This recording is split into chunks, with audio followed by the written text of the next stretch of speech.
people to get out there and eat and function as best as they can. And hey, let's think about something right here close to home. One of our big sponsors, Pimentos and Holiday Ham. Trey Jordan, the owner of both, and he's got a lot of employees who are depending on doing business and all. And I went by there and picked up some food on the way over here for the show today. I love the food at Pimentos and Holiday Ham, and to hear the real story of what is going on the front lines, who better to hear from than a restaurant owner who is responsible for employees and those employees depending on us coming in there and eating. There's a lot of things happening right now. And Trey, welcome to the show. Go Baylor Bears. Go Baylor, and thank you for letting me be on the show today. Shit, man, we wouldn't be here without you. Trey, it's a tough time in the world. It is, and tough times, the old saying, they don't last forever, but tough people do. You've got a plan. You've been working on this for several weeks, I know. Tell the listeners out there what they can do if they want something to eat from Holiday Ham and Pimentos, and I'm sure it goes for all restaurants. Yeah, it really goes for all restaurants. And yesterday we were told that we could no longer dine in restaurants, and that was announced by the mayor, and everybody is following suit and doing that. But people can come into the restaurant and have food to take out. We'll bag it up, and most restaurants are complying with that same thing. We also deliver. Holiday Deli back in 1993 when I started was delivering food to Rob Brown back in the day, and we're still delivering food, and that's becoming more important to everybody today at Pimentos and Holiday because they can't get out. And then finally, you can go online and order and do all that kind of stuff, and we'd love for people to do that. But I tell you what, the heartbreaking part of this is seeing people that you love, that you care about, but you don't have work for, that have to go home and not be able to work and not get a paycheck for their families. That's been a real disheartening thing, and so I hope we're through with this thing in a hurry.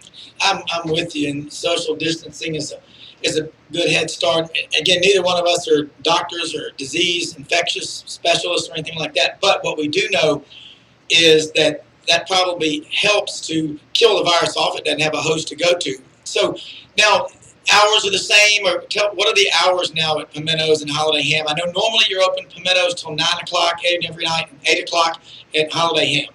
Yeah, so we've actually changed our hours. We've had to reduce our staff. We've changed our hours. We're open 6 days a week now. We're open till 6 o'clock at Holiday Deli and Ham Companies, and then at Pimentos Kitchen Market, we're open till 6 there as well. We have 2 stores that have drive-through windows. That's one at the Pimentos in Collierville has a drive-through window, so certainly people can go through there. A lot of people don't know we have that. And then the Midtown Holiday Deli and Ham Company has a drive-through window. That one is getting rocked. People are loving the drive-through window there, but again, they don't know about Collierville yet, so I hope they come and find out about Collierville. Well, Trey, let me ask you a question. I know that there are restaurants that have team members out in the parking lot, in the drive-through lines with credit card machines. They can take your orders right on the spot. By the time you get to the drive-through window, it expedites the process. I'm not going to mention any names of people that do that, but why couldn't Pimentos and Holiday Ham and other restaurants do the same? Hey, listen, if we were as busy as those guys that have those out in the parking lot, I can promise you we'd figure it out. But you guys come on, get the line going, and force me to be out there taking an order. I'll have my wife, my kids, my dad, who's 90 years old, come out there and take orders from you. You'll dress up in a giant jalapeno or a pimento and do that? No question about it. Well, hey, listen, I'm telling you, I'm going up to Pimentos this weekend. I'll be eating there. I love it. They got great food. But again, the big picture here is people, look, we're in a crisis right now, and we're getting hit from all sides. We can't just shut down. You just got to assess, analyze, and overcome, as Big Daddy told me, and then PTE, push through and execute. So as we go forward, let's say 2 weeks from now, we are a very adaptive culture. After 9/11, the stock market closed for 4 days, Trey. People thought the world was coming to an end. I could pull out headlines and show you the last 50 years, and you know what I'm talking about. The death of the stock market, the death of America. Capitalism is done, and we reinvent ourselves. We're very resilient people. My dad is 91. Your dad's 90. My dad was a 13-year-old lad when Pearl Harbor happened on that Sunday morning. He told me this week, he said, I'll tell you one thing, this is worse than World War II. At least we could go out and get a beer or a candy bar or go to the store without being made to feel terrible about it. But I said, well, what'd you do? He goes, we just adapted and overcame it, and we'll figure something out. But let's say a family wants to go up there. What about catering? Let's say you had a group of 8 people. You can't have big groups and all. Y'all could still do anything on a limited basis as long as it's, following the protocol? Anything to go. Okay. No one can sit inside the store, but anything to go. And we are doing that. In fact, on our website, holidaydeli.com or pimentos.com, you can find out that we put together a GoFundMe for a group in Fraser that's trying to raise money to feed some families in need. And so we have discounted our food, putting the GoFundMe page on our website to help other people. So that's another way we can get out there and help people and feed people that are in need. Because there's a lot of people that don't have jobs right now that need food on the table. Well, another thing I've seen is that in business, you and I both know this, if you stop calling your customers in a tough time, you're going to lose a lot of them, if not all of them. And people are going to remember the way this town, this country reacted during this crisis, because there'll be other things that will happen in the future. So just to clear it up, I know you got to go. You're very busy. You told me you're busier than a one-legged man in a karate fight. But tell me this, what can people do? What can't they do right now per Mayor Strickland's announcement yesterday about restaurants and bars? Because those people, everybody out here, we're all in the same fight, but we all need to be pulling and going in the same direction. So just remember, the restaurants are probably open. You might not think they are. They're open, but they're open for takeout. They're open for catering and delivery, and they're open to the drive-through. And I hope you'll support all the local restaurants, not just mine, all the local restaurants, because we're all hurting out there.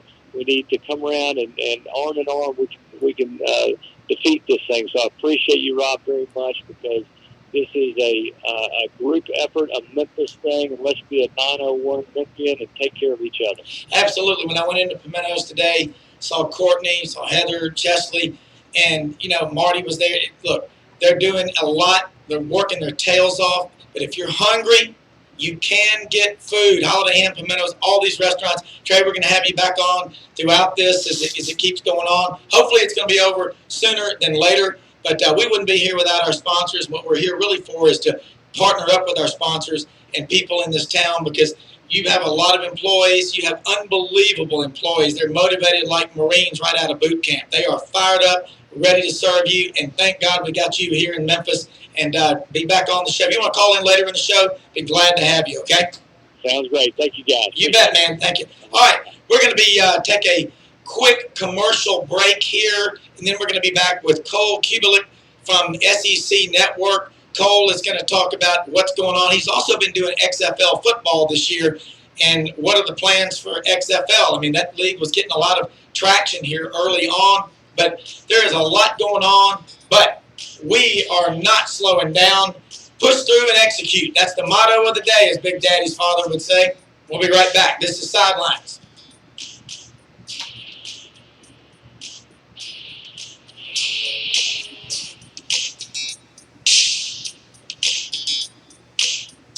Little ditty about Jack and Diane, two American kids growing up in the heartland. Jack is gonna be a football star. Diane's debutante backseat of Jack's car.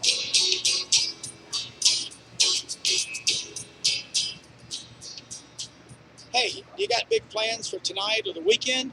Stop by Cardosi Liquors, 3327 Jackson Avenue. Check out their supply of beer, liquor, and wine. They're open every day, 11 a.m. till 11 p.m. That's Cardosi Liquor, 3327 Jackson Avenue. Hey listeners, it's Chris Murphy with Inman Murphy Termite and Pest Control. It's been a mild winter, so the bugs are going to be bad. And you know we're here to take care of you and your home. Give us a call today at 388-0852. That's 388-0852. And we can handle all the termites, ants, mosquitoes, and everything in between. It's going to be bad. You need to be prepared. Don't let the bugs ruin your summer. Give us a call today at 388-0852. That's 388-0852. Or check us out on the web at inman-murphy.com and take charge of your home. Whether it's installing motion detector lights, a home theater system, security cameras, or you can't up the new TV you just bought, George Gaddis can. Go online and make an appointment today. That's GATTAS, GaddisHomeInnovations.com.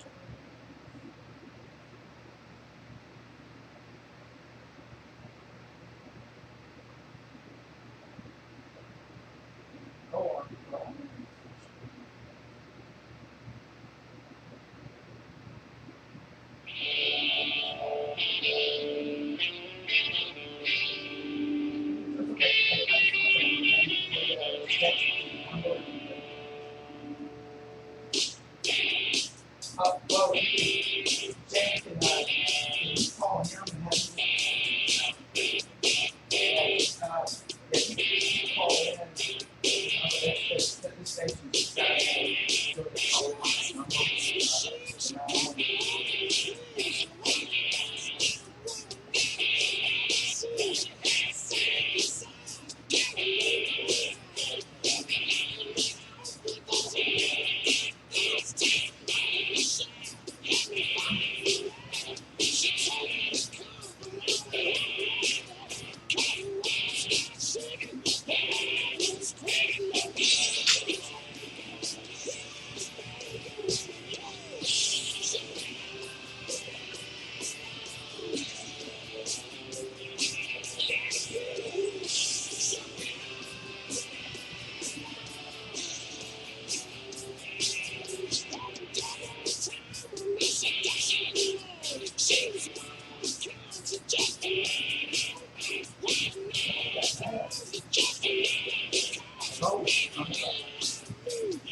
okay, yeah.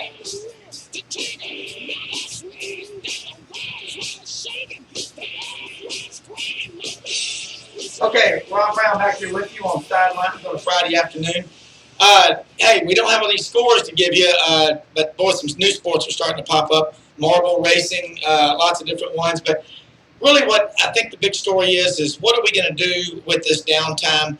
And when we do come back and the games are back on, what's the sports landscape going to look like? TV, right now this spring we had XFL football. Everybody was ready to go with that. It was getting a lot of traction, but it's going to be there when we come out of this. So we've got Cole Kubelik is going to join us from ESPN SEC Network and also host of the Three-Man Front every day from 10 to 2 in Birmingham. Cole, welcome to the show. Thanks so much for calling. Hey guys, thanks for having me. Hey, Cole, first off, as a football player, you played at Auburn offensive line. Right now, the players have been sent home. My middle son is a junior at Auburn. They're doing remote learning, and it's different. I heard Gus Malzahn in a call yesterday saying that the coaches, position coaches, everybody's trying to communicate with the players, whether they're still in town or on the road. But what do you think's really going on behind the scenes, and what's it going to look like when we do come back later this spring or in the summer? Well, I don't think it's going to be pretty because I think even if guys are out working out, guys are out doing stuff on their own, it's not going to mirror what they would be doing with their strength and conditioning coaches at their facilities, inside their athletic departments. So there's going to be a lot of guys that are out of shape. There's going to be a lot of guys that are not ready to play college football. And that's going to be a harsh reality for this season, especially not going through spring practice where I think you have now that's been sort of put aside for as some of the freshmen to come in and get acclimated, come in and be ready to contribute. That's going to have to take place in the fall. Physically, the guys are not going to be prepared for the rigors of a college football season. So I think we're talking about this season is going to be impacted just based on where we stand right now. much less where we're headed and where we don't really know where this is going to end. Now, I'm not saying that means we're going to cancel games or the season's going to be pushed back, but as far as some sort of an impact, college football will feel this. When I started at Auburn in the fall of '82 is when I started noticing a big change. Friends of mine that were on the football team would talk to Coach Dye before they went home in the summer and make their plans, but gradually, like really quickly, it became the year round. And so that's all most people know is these athletes going year round with a week or two off after spring semester ends. And they come back for 2 5-week summer sessions. Then I think a week off and they start fall practice. I mean, honestly, my son-in-law and daughter, they have a gym and they have switched quickly to online training with groups, Skype, FaceTime, and all. How effective really can that be with coaches at Auburn, LSU, Tennessee, wherever? Well, I think you try it, but you still don't know. You still don't know what your players are out there doing. You can FaceTime them, you can video chat, you can talk to them, but you don't know exactly what they're doing on a daily basis. So, it's difficult to keep tabs. It's difficult to make sure things are happening. Think about Mississippi State right now. They have an entirely new offense that they need to put in. They've got guys need to know where they're going to line up. Receivers, what's their width in certain formations? What's their depth in certain formations? Who's going to be included in certain personnel groupings? I mean, all those things are factors that need to be sort of ironed out, and now you're going to have to do that in the fall when you're trying to get prepared to play a season. So I think that the workouts are being sent to everyone. I think the workouts that everybody knows what they are, but exactly how much of them they're doing, there's no way to really tell. And like I said before, even if guys are going out and working out on their own, it's not going to be as competitive as it was. It's not going to be as intense as it was. So guys are not going to be in as good a shape as they would have been if they're there working out with their teammates in front of their strength and conditioning staff. If you had to compare what the workouts were like when you were playing college football, 97 to 01, with what the players and the athletes in all sports do today, how much different is it? I don't think it's totally different. I think it's more position specific. So I think the offensive linemen have more workout movements that are probably designed to help them do what they're going to be asked to do every down. I think guys are conditioned in a little bit of a different way. I think that you've gotten past the point now where receivers are conditioned the same way that linebackers are, and defensive linemen are conditioned the same way that running backs are. Everybody has their own plan. And maybe some is specifically designed for individuals because of what they're either good at or not good at or capable of or not capable of. What about, you take a look now, television. I mean, you were doing some XFL games this season, and that was going along really well. What's the future, and what are you hearing from the XFL about their next move? Well, they just decided to cancel the rest of the season today, which you hate to see, but I don't know if they really had a choice. They were holding out hope that they were going to be able to play some of the postseason. But from everybody who I talked to and everything that I heard, the XFL will be back for year 2, which I think is exciting. I think people got into it. I think people were excited about it. And I think now people understand that the football is pretty good too. So you get the access, you get some of the new rules that are very intriguing, and you get good football. You got a chance to go to some games out in Los Angeles. The crowds and all, they seem very enthusiastic, and that's a sign that there's a huge appetite for football. And there's no doubt. Yeah, and I think you do a great job of analyzing what's going on the field, and that's what I love. And let's look now at college football. Media days are going to be here in really 4 months, middle of July. It's hard to believe. There'll be a lot to talk about. Hopefully, we'll have the worst behind us. But right now, a lot of reruns of classic games and all that is showing and all. The coaches, they're there trying to recruit and all. How hard is it going to be to recruit without having the guys there? Can Skype and Facebook help identifying prospects? And do most high schools have a good social media group or department that's able to get the word out about prospects? Because the camps right now, I guess, are going to be off limits until further notice. Yeah, you're not going to have the camps this year, I don't think. So I think it comes down to just, I think the NFL draft I think some college scholarships. And it's going to be more heavily evaluated solely on film than maybe any other year that we've ever seen. And that's, you're not going to have those meetings one-on-one. You're not going to have guys on campus as much. They're not going to be able to come down and compete in camps like they were in years past. So it's going to be very, very different.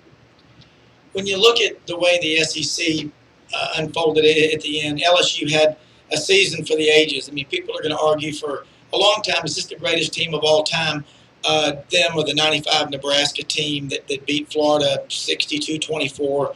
Both incredible teams. And now let's start looking at the season.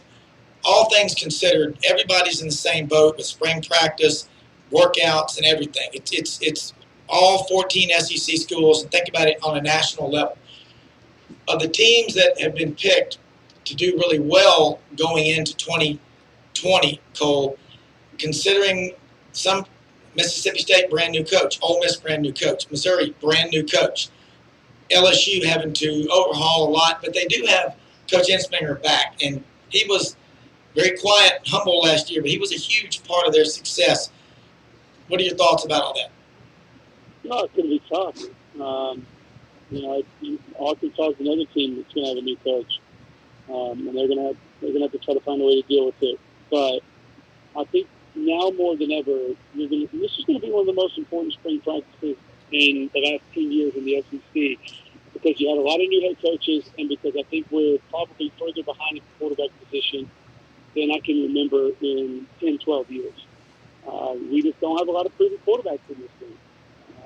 And so I think Texas A&M will be a little bit ahead of the curve. I think maybe even Alabama, with Mac Jones having played some good football ahead of the curve, South Carolina being a little bit ahead of the curve, Kentucky and Florida be a little bit ahead of the curve. But I also think that, I have fun with returning starters a lot, saying that everybody gets a little bit consumed with just because you're a returning starter means you're a really good football player. That's not always the truth. However, I do think this year that returning starter is going to be more valuable than it's ever been, because having guys that have that game experience is going to be tremendous for football teams and football coaches heading into this season. So we're not going to be able to get a lot of evaluating done during the spring. We're going to have to go by what we saw on film last year, who we know is back, who we know is leaving. And I don't even think the coaches really know what they have on their hands. They don't even know if certain guys are going to have developed more so than certain other players, because they haven't had them on campus. They haven't been around them. Cole, other than John Madden and his ability to take the complex football minutia and put it in layman's terms where Joe Sixpack could really understand it, there hasn't been a better analyst than you, and I really mean that, at taking what goes on with the offensive line, all the moves and the shifts and the pulling guards and all this, and making it to where people can understand it. Because contrary, people have always said offensive linemen, they're just the big guys. That you have to be very, very intelligent to be an offensive lineman, especially with all these moving offenses, the spreads, the hurry up, no huddles, and all that. That's an area where a lot of schools, look at Auburn, replacing 4 out of 5 starters. They struggled a lot last year. Again, we go to Tennessee now. They're going to have Darnell Lockett, Wayne Morris, Trey Smith, Chad Mays, if he gets the waiver from Georgia, and he probably will. They're going to have 4 or 5 stars starting together next year on that offensive line at Ole Miss. Is that maybe going to be one of the better units, not just in the conference, but in the nation? I had a chance to be if they stay healthy. I would still, going into this season, I'd have Alabama ahead of them. I'd probably have Kentucky ahead of them. But I'd have Tennessee next. You start looking around the rest of the teams in the league, Florida's got a lot of guys back, but they didn't play great football the majority of last season. The South Carolina's group, I don't expect them to be great. Auburn loses pretty much everybody. Yeah. The Ole Miss offensive line loses a couple key players. A&M should be better, but I'd probably leave Tennessee over them right now. Missouri loses their starting center, one of their starting tackles. So I think Tennessee probably their best offensive line heading into this season in the SEC. Yeah, and that could be one of the top 10, 12 teams in the country. And as far as, and I know, last question, looking around the SEC, and again, it's the same problem all over the country. Do you think that coaching is going to be at more of a premium as well? I know you said experience, and I totally agree with you, but coaching has got to mean a lot too, especially if you've been able to keep a staff together. Yeah, I think staff continuity will be big. I think that'll be important, and that'll help a lot. And yeah, the coaching experience I think it's experience anywhere is going to be huge, considering what's going to be missed, and there's going to be such a lack of development going into this season. Yeah, and I think that people are scrambling. The magazines, they usually come out around Memorial Day weekend. We always get them then. And there's the projections, the not so early top 25 rankings and all like that. I don't think, again, everybody's in the same boat. Cole, if you had to guess, when do you think there's any way there'll be spring practice? And in your opinion, as a former player, is spring practice as important as maybe the players probably don't like it that much, but how important is spring practice? I know, especially when you're trying to put in a new system, but in the big scheme of things, how do you think about it? Spring practice is critical. The players do not like it. Players hate it. But you have to have it, especially like you said, if you're putting in a new system, new scheme. But we're not gonna have it. We're gonna have to find a way around it. I don't know if that means adding on to things in the fall. I don't know if that means extending fall practice, extending the season a little bit. Trying to find an extra bye week in the season. Moving the last week of the season back some. I think there are some options, but we're not going to have spring football as we know it.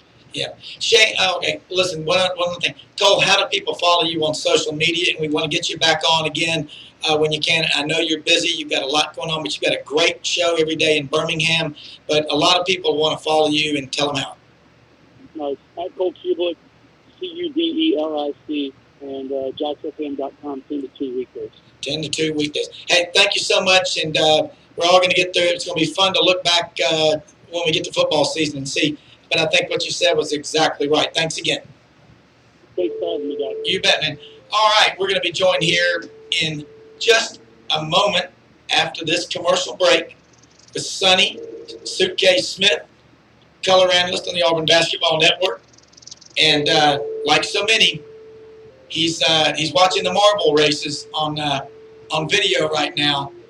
Man, we're going to be now's the time to come up with new ideas. But we'll be right back. Great call from Cole Kubelik, SEC Network, ESPN.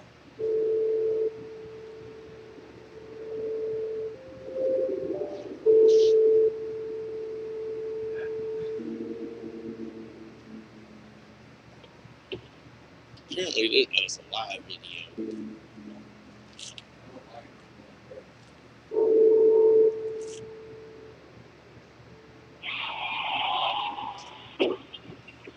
If you have a flash, zip or ding, go to GE Patterson and BBG.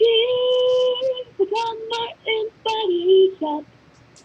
Family owned and in business since 1972, Matei's Garage is best known for providing quality automotive repair at a fair and reasonable price. We can accommodate most makes and models, including European and Asian vehicles, as well as all American makes. Our services include everything from basic maintenance, such as oil service and tires, to major engine and transmission service. Located at 4930 Black Road in East Memphis, near Clark Tower, Matei's Garage is open Monday through Friday from 8 a.m. until 6 p.m. And I've known Larry Cervetti, a 1982 Christian Brothers High School graduate, a 1986 graduate of the University of Tennessee, for 42 years. It's hard to find someone better than Larry. He's as good as it gets. Check him out on our website, mateisgarage.com. We don't just say we care, we show we care. At Ortho One, that's the motto we live by. We place an emphasis on seeing our patients as quickly as possible without sacrificing quality in the care that each patient deserves. Our experienced orthopedic physicians, all of whom are surgeons, display a genuine interest in your personal health. A concern for your time and a friendly, skilled staff are what you can expect every time you visit one of our offices in Arlington, Collierville, and Olive Branch. Fast, quality care.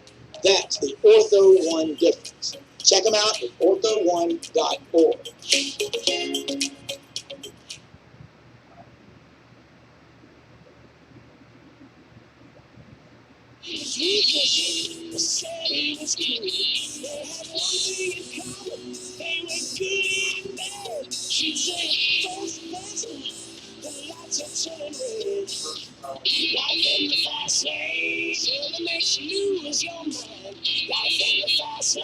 All right. Life in the fast lane. That's what we're doing right now. And joined by Sonny Smith, color man on the Auburn Basketball Network. He's going to be joining us here in just a minute. We're going to talk some basketball. Look, there's going to be that song, "The Day the Music Died," last Wednesday and Thursday when all these games and seasons were postponed, and now some of them just completely canceled. But look, man, the greatest thing you can give a fan base and people is hope. And few people can deliver a message of optimism with a good dash of good old Tennessee mountain humor than the man, Sonny Suitcase Smith, Tennessee Hall of Fame inductee, and that's still going to be going on, we think, Coach, in the middle of July, isn't it? I would think so. I'm glad you mentioned it. Quite a thrill for me. That's right. That's right. I mean, really, it was quite a shock to me, too, because I didn't expect it. But it's something that I always wanted to happen, you know. I'm in the Alabama Sports Hall of Fame, and that means a lot. But when you can be in your home state, that's a different animal right there to me. That's right. When you were a kid growing up in East Tennessee, were you a Tennessee fan or Virginia Tech? Tennessee, Kentucky? without a doubt, Tennessee. And I lived just 7 miles from the North Carolina border. Yes. And we picked up more sports from North Carolina, Duke, North Carolina State, and we only had one television station that was actually real strong. They'll show you how old I am. And it was from Nashville, North Carolina. So we got into North Carolina sports a little bit, but East Tennessee normally, they're East Tennessee State and Tennessee fans. And that's, and I don't know how strong they are compared to the rest of the states. You know, we all, you included, we all live in such a long state. Yes, we do. It's almost like 2 states or 3. But it's really a great state to be from. It is. I'll tell you something funny real quick before we go to basketball. When my dad was, I think, a sophomore at Auburn in 1951, about 4 of his buddies hitchhiked from Memphis up to Nashville, and they went to the Grand Ole Opry. Of course, it was sold out. And he said one of those guys from the Moose Lodge or whatever that was at the side door took a smoke break. They snuck in the side door, Coach, and they ran up in the upper section. He said, "Boy, I'm going to tell you something. Half the people in there didn't have on shoes. And they were wearing overalls and straw hats and drinking out of mason jars." And he said it was the craziest night. And I kid you not, my dad is 91, Coach. He works every day. He's an architect and an artist. And he said the lineup included Eddie Arnold, Little Jimmy Dickens, Minnie Pearl, Roy Acuff, and he said, "No, this is absolutely true story. They brought the house down when a man from the tiny town of Mount Olive, Alabama, named Hiram Hank Williams came out on the stage." Because I still can remember it like it was yesterday. Well, you know, I never saw Hank Williams in person, but I did see. I used to be a big Grand Ole Opry fan. I'd go at least 2 or 3 times a year. Eddie Arnold is the only one of the guys that you mentioned that I've met. Yes. I met Eddie Arnold at a recording situation where he was recording, and he'd never seen a basketball game. Wow. He said, "I've never been to a college basketball game." I said, "Well, Mr. Arnold, I was probably as old or older than him." I don't know. I said, "I would certainly like you to come to one, like at Vanderbilt." He said, "I don't know," but he never did. He didn't know a thing about basketball, but he loved people. You could tell that. That's right. Great voice. And Coach, right now you're down in Auburn. The season, kind of like that song, "The Day the Music Died." I referenced this in the break there. All the games stopped. The seasons are postponed or they're canceled or whatever. But you know what I'm seeing is just we're very creative and industrious. And again, my dad was 13 years old when Pearl Harbor that Sunday morning. He still remembers it. He said, "This is worse than World War II because we can't go out and interact with people like we're used to. We're very social people." And I think I've learned we love our sports, and these rivalries, they're intense and all, but it's all about being with other people and their relationships, isn't it? No, without a doubt. That's the great thing about sports, is the relationships that you have with your teammates, with the fans, and with your opponents. And college basketball has added so much to my life. And you go see anybody you talk to, fans or not. It's such a great sport, and well, all sports really are traditionally helpers for their state from the standpoint of fun they give out, the work they go do for them. I'm amazed at the thing the Auburn basketball team will do. Go out and go to lunchrooms and hand out the food to the kids, and do all kinds of things that they don't even have to do, and build up relationships. And I'm sure every university does it, but I don't think many teams will do it any better than Bruce Pearl's guy. Bruce Pearl's somewhere today handing out to the homeless food. Yeah, and I remember a year ago when the tornadoes hit down there in Lee County and schools were closed. That next week when they reopened, he had the whole Auburn basketball team up there to greet those kids. And I've lived down there for 9 years, Coach, when I graduated from Auburn. I was a television reporter at Channel 3 in Columbus. And I think about, we had a tornado one morning, February of 1990, when I was a reporter there. It wasn't anything close to what happened last year, but you see that people try to say sports, but it's just a game. It's way more than that. It's reality TV at its best. And what it means when people see, I can remember when you were the coach at Auburn, and we'd see you on campus and say, I saw Sonny Smith, and I know you look at it and say, well, I put my pants on like you do, but we look at coaches as leaders who represent us, and it makes it the pride factor. I get chills. I mean, when I'm talking to you, I'm intimidated because you're the coach who I saw take us 5 straight years to the NCAA. Multiply that around the SEC, and you've got relationships with coaches all over the country. And you know that right now people are looking to them to hear some positive things.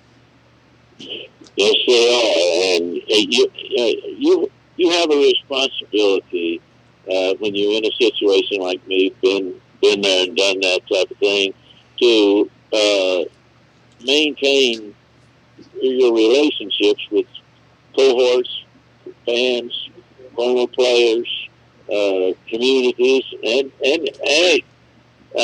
for a while there, when I was supposed to be so funny, I was all over the country speaking, but now that sun is not quite as funny as it used to be.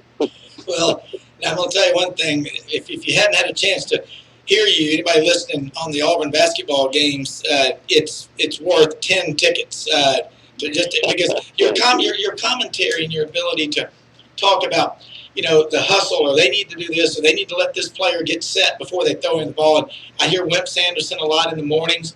I listen to different apps, different shows in all these SEC markets, and all these different markets. So many of the former coaches are on the radio, and I think that speaks for itself that people have a lot of faith in you.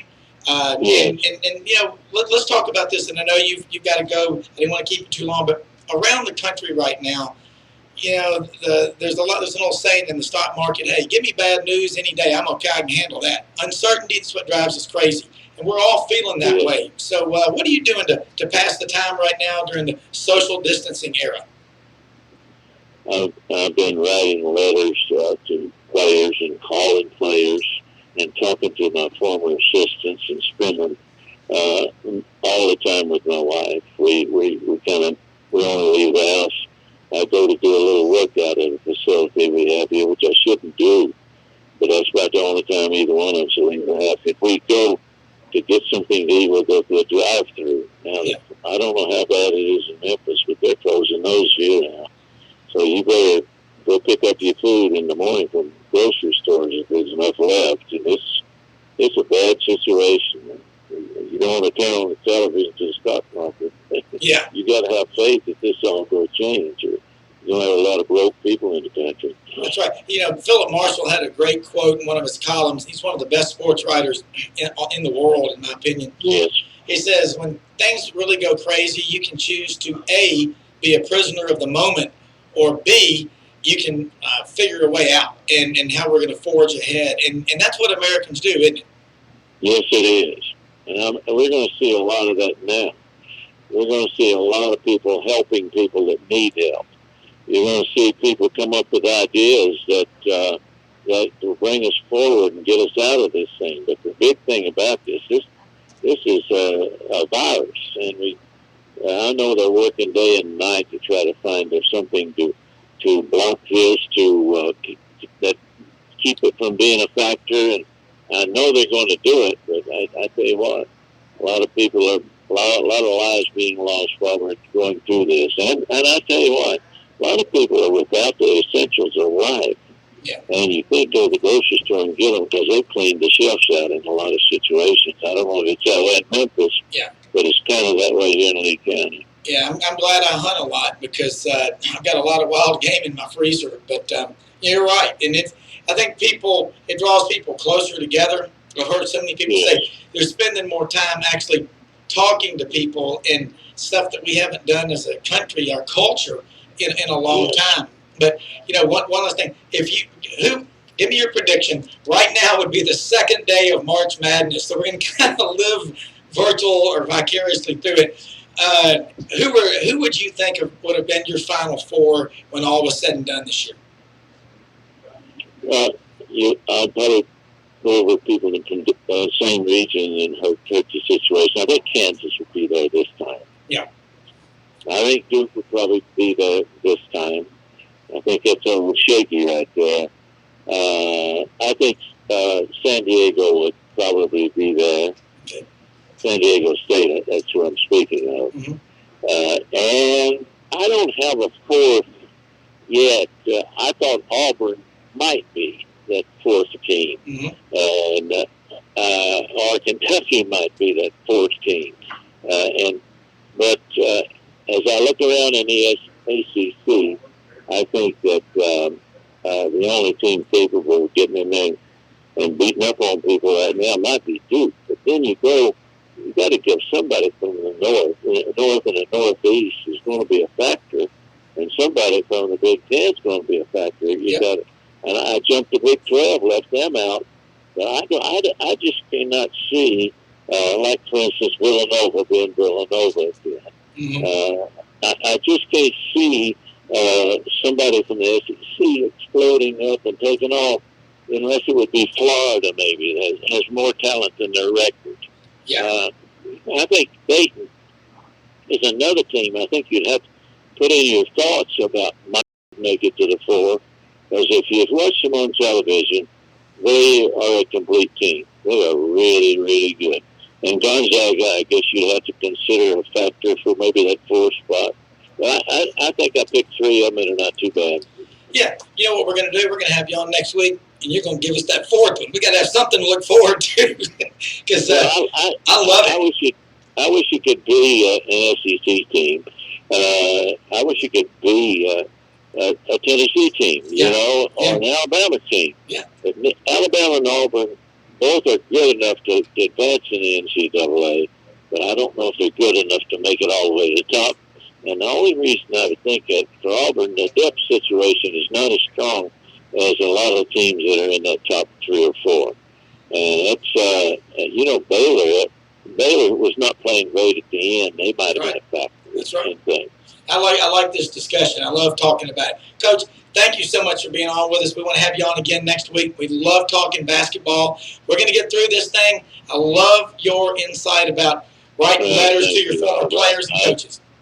I think your insight's as good as mine or better, so I'll be glad to do it again next week. All right. Thank you. Take care, Coach, and we really appreciate you being on with us. And all right, we're going to go now with Brooks Meadows. Brooks is the owner of Recess. It's an elite performance training gym. They do in studio, but a lot on the social media, the web, Skype, Facebook, and all. And they are shifting and changing way ahead of the curve. And right now, a lot of people are locked in. They're in shutdown. But really, it's the athletes. High school athletes, college athletes, professional athletes. They can't just stop working out. You got to be doing something, because if you lose your physical fitness and you quit working out, quit being active, you're going to be in trouble. It's kind of like you look at a Noncana Creek when it gets really clogged up. The water stagnates. You get mosquitoes and snakes. It's not good. You get that water flowing. It is good. Brooks, welcome to the show. And your credentials are you're one of the best trainers, but you're way beyond that. You are ahead of the curve. How are people going to get ahead versus just laying around? Well, I think the first thing to realize, Ryan, first of all, thank you for having me on. I appreciate you. And talk about your gym real quick, Recess. Yeah, sure. I own a gym called Recess in Memphis, Tennessee. We work primarily with adults in the gym, and we work with youth athletes outside of the gym. So Recess, the gym, usually works with adults that are looking to just stay healthy, stay fit, and stay on top of their professional life. But we also have a side of our business where we go to work with particularly schools and youth nonprofits, athletic organizations. So you can imagine that we're all in a bit of a transition period right now. All right, let's talk about what people can be doing, because you can't go to the workout room, you can't go to the weight room as a team, the group workouts, whatever the sport is. And it's not just athletes. People say, what are you training for? How about this? I'm training for life. How important is it for people to have that continuity and stay as close to their normal routine as possible? I think habits right now are everything, Rob. I think we're all experiencing a big shift in the way that our habits happen. So we're spending a whole lot more time at home than what most people are used to, which means you have habits built up in your house just like I do. I'm usually, if I'm at home, it's after work, I'm making some dinner, and I'm sitting around on the couch and I'm watching some TV. But now that couch, that TV is around me all day long. So one of the things that I recommend is that even if you don't do a full hour or 2 hour workout at a time, just taking breaks every hour and a half or 2 hours just to move. Stand up, reach around, stretch your body, get a little bit of jumping jacks in, just something to get the blood flowing. I think that's the biggest thing at first, is that people are just going to naturally lead a more sedentary existence just because we're so used to hanging out and lounging at home. You know what happens when you sit there in front of the television and you see bad news all day long? And I'll compare it. Look, this virus, it's a bad thing. It's no fun. But we don't see the numbers on the TV all day of the number of people that die from heart disease, heart attack, stroke, cancer, car wrecks, shootings, drownings, whatever. Ever since 9/11, the crawl has been underneath the bottom of the screen, and it's outlived its usefulness a long time ago. Too much stimulation, okay? Neuroplasticity, that's the process of the brain believing what you tell it over and over. And everybody watching TV probably thinks that they're sick or they've got the virus. And if you don't go out and exercise, you're going to be BSC. And I'm talking bad, crazy, all right? Tell me this. For a guy, woman, whatever, they live in an apartment, they live in a house, whatever, they've been told to work from home. What does Recess have to offer for people where they can hook in and become a member and get y'all? And hey, look, cost is only an issue in the absence of any added value, and it's worth it. Your physical fitness is everything. Yes. Well, one thing that people can do is they can just subscribe to get 24-hour access to our classes where they can view them after they're live. So we warehouse all of our live classes for people that just want to have a class to come home to. They hit the play button, and we're on their screen. But for people that want more than just a physical touch, we try to set up our online classroom and classes just like we would in person. People show up 15 minutes, 10 minutes before class, and we literally hang out and have that social aspect that we're all going to really be missing very soon. So that social aspect is just as important as the physical aspect, because if you neglect the physical and the social aspect, the next parts to come are going to be down on emotional, down on mental. And we want to try to get people having fun. Yes, these are challenging times. These are uncertain times. And because we have the time that was not readily available, this is actually an opportunistic time where we can pick up new habits, be able to be a better chef, a better cook, to learn how to make a better coffee, to do things that are contribute to the overall health and well-being of the person. And so, of course, we want you to exercise. That's a given, right? We also want people to socialize and ask each other how they're doing, commiserate with their friends. And tonight at 6 o'clock, we're actually going to have a session where we get together as a group and just drink a beer together.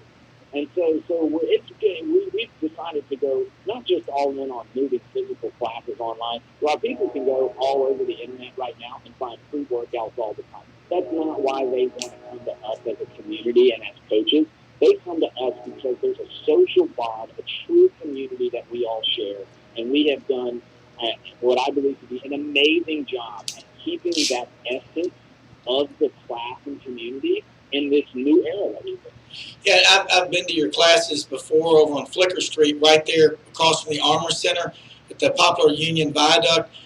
It's incredible. You're a gifted.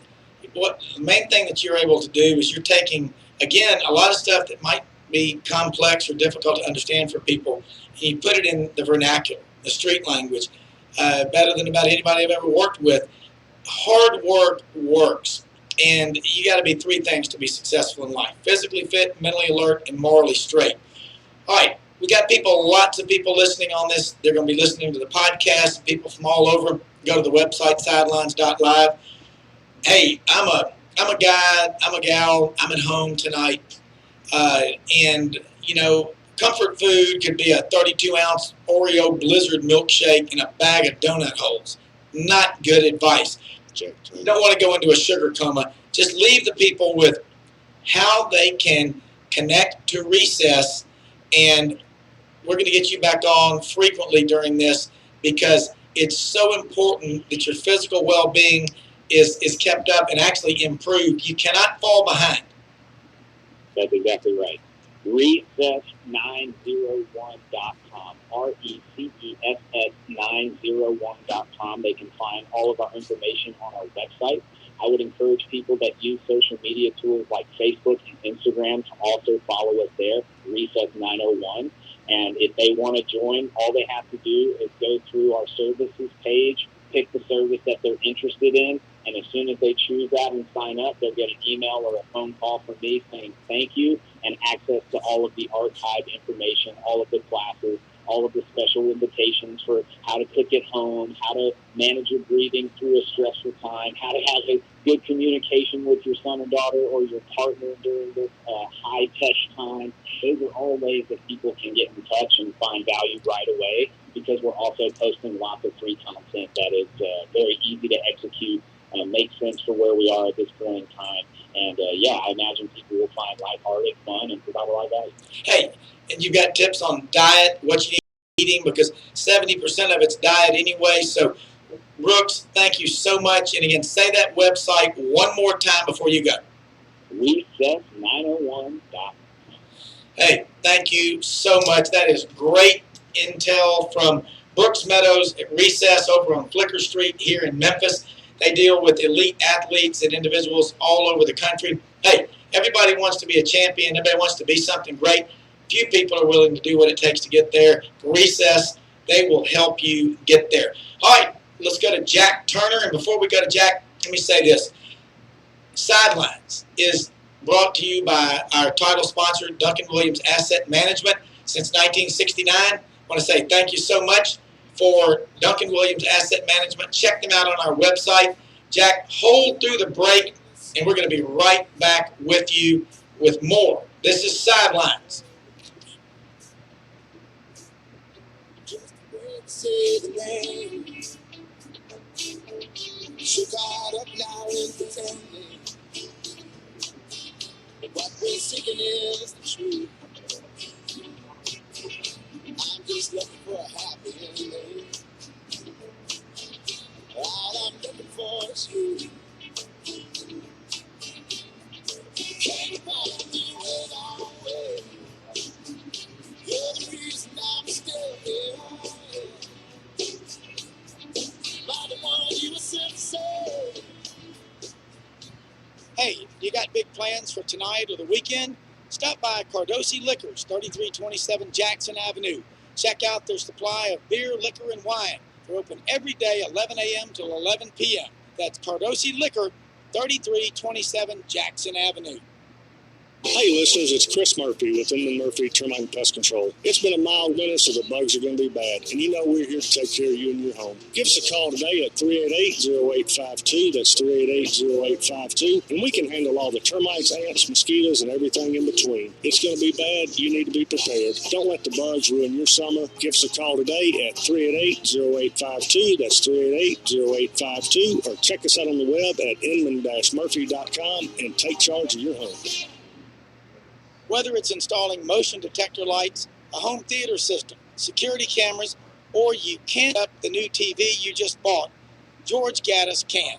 Go online and make an appointment today. That's GATTAS, GaddisHomeInnovations.com.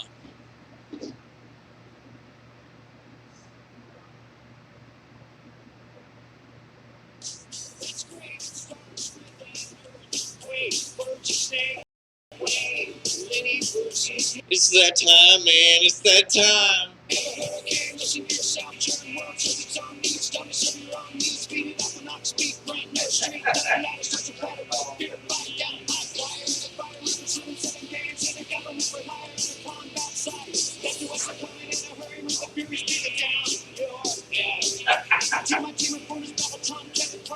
We're hot. Love this. All right, Sidelines, we're back here with you. Going to be joined now by Jack Turner, one of our contributors here. And Jack, one of the more insightful people that you will talk with. And it's the end of the world as we know it. REM. Jack, I remember back in the early 84, 85, I'd come home from college and I'd go out with all my friends. We'd be at the tavern or at Newbies or whatever, and they'd say, "What's the deal with this dumb REM band, Brown?"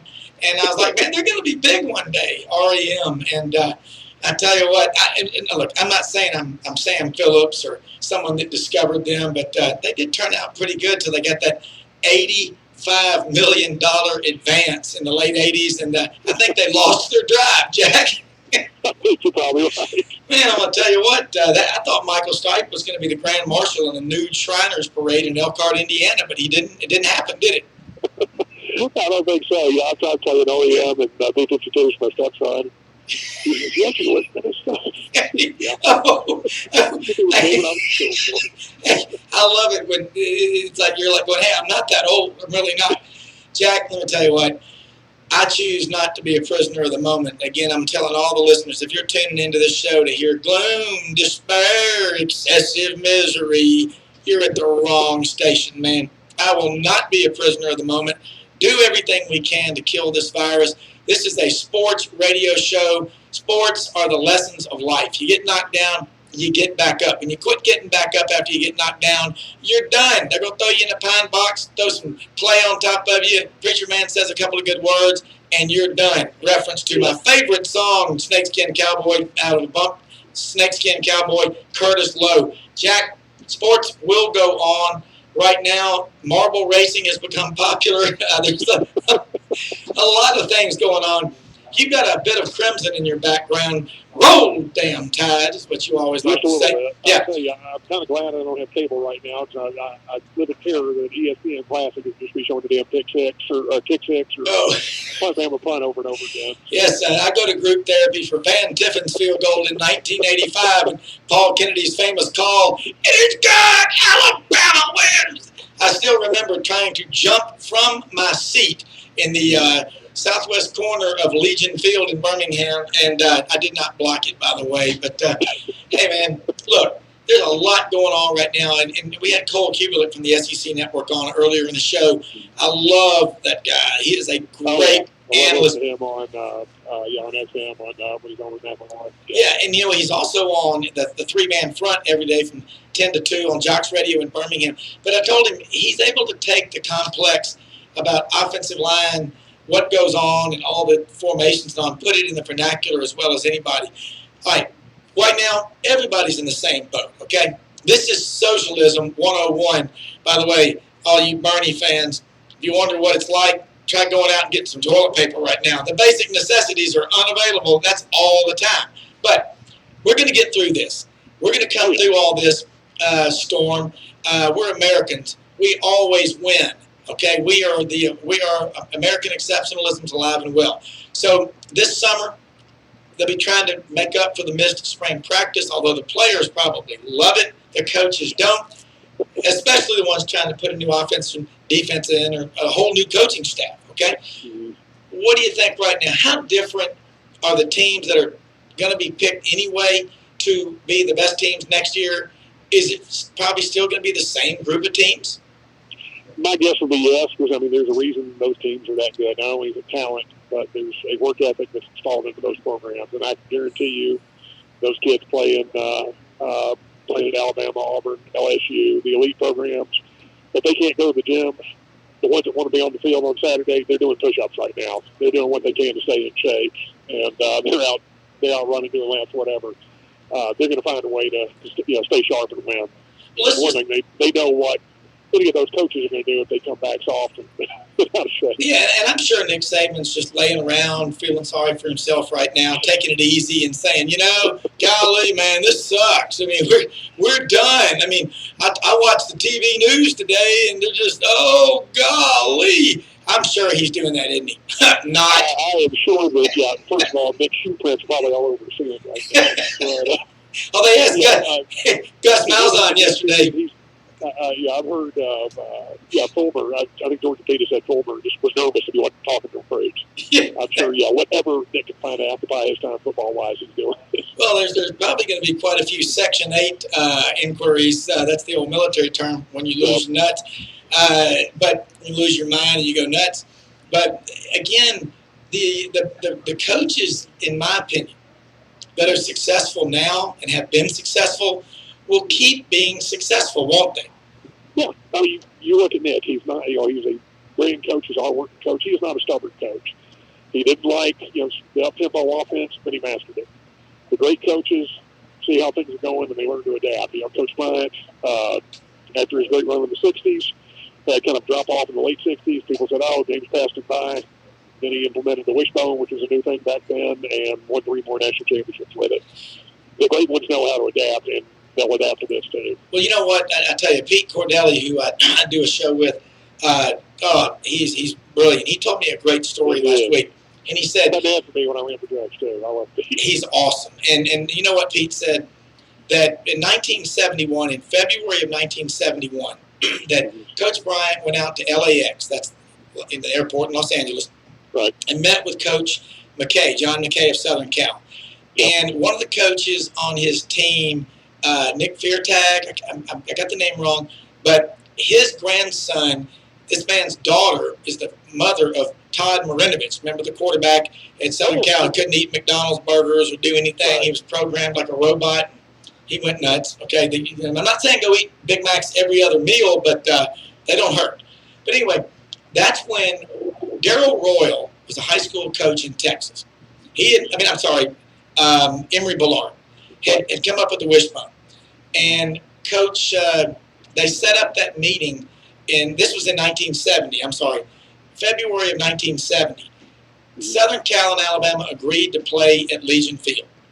Sam the Band Cunningham ran all over. They beat Alabama, and then that changed everything as far as racial integration, bringing the black athletes, football players to Alabama, Auburn, Tennessee, everywhere.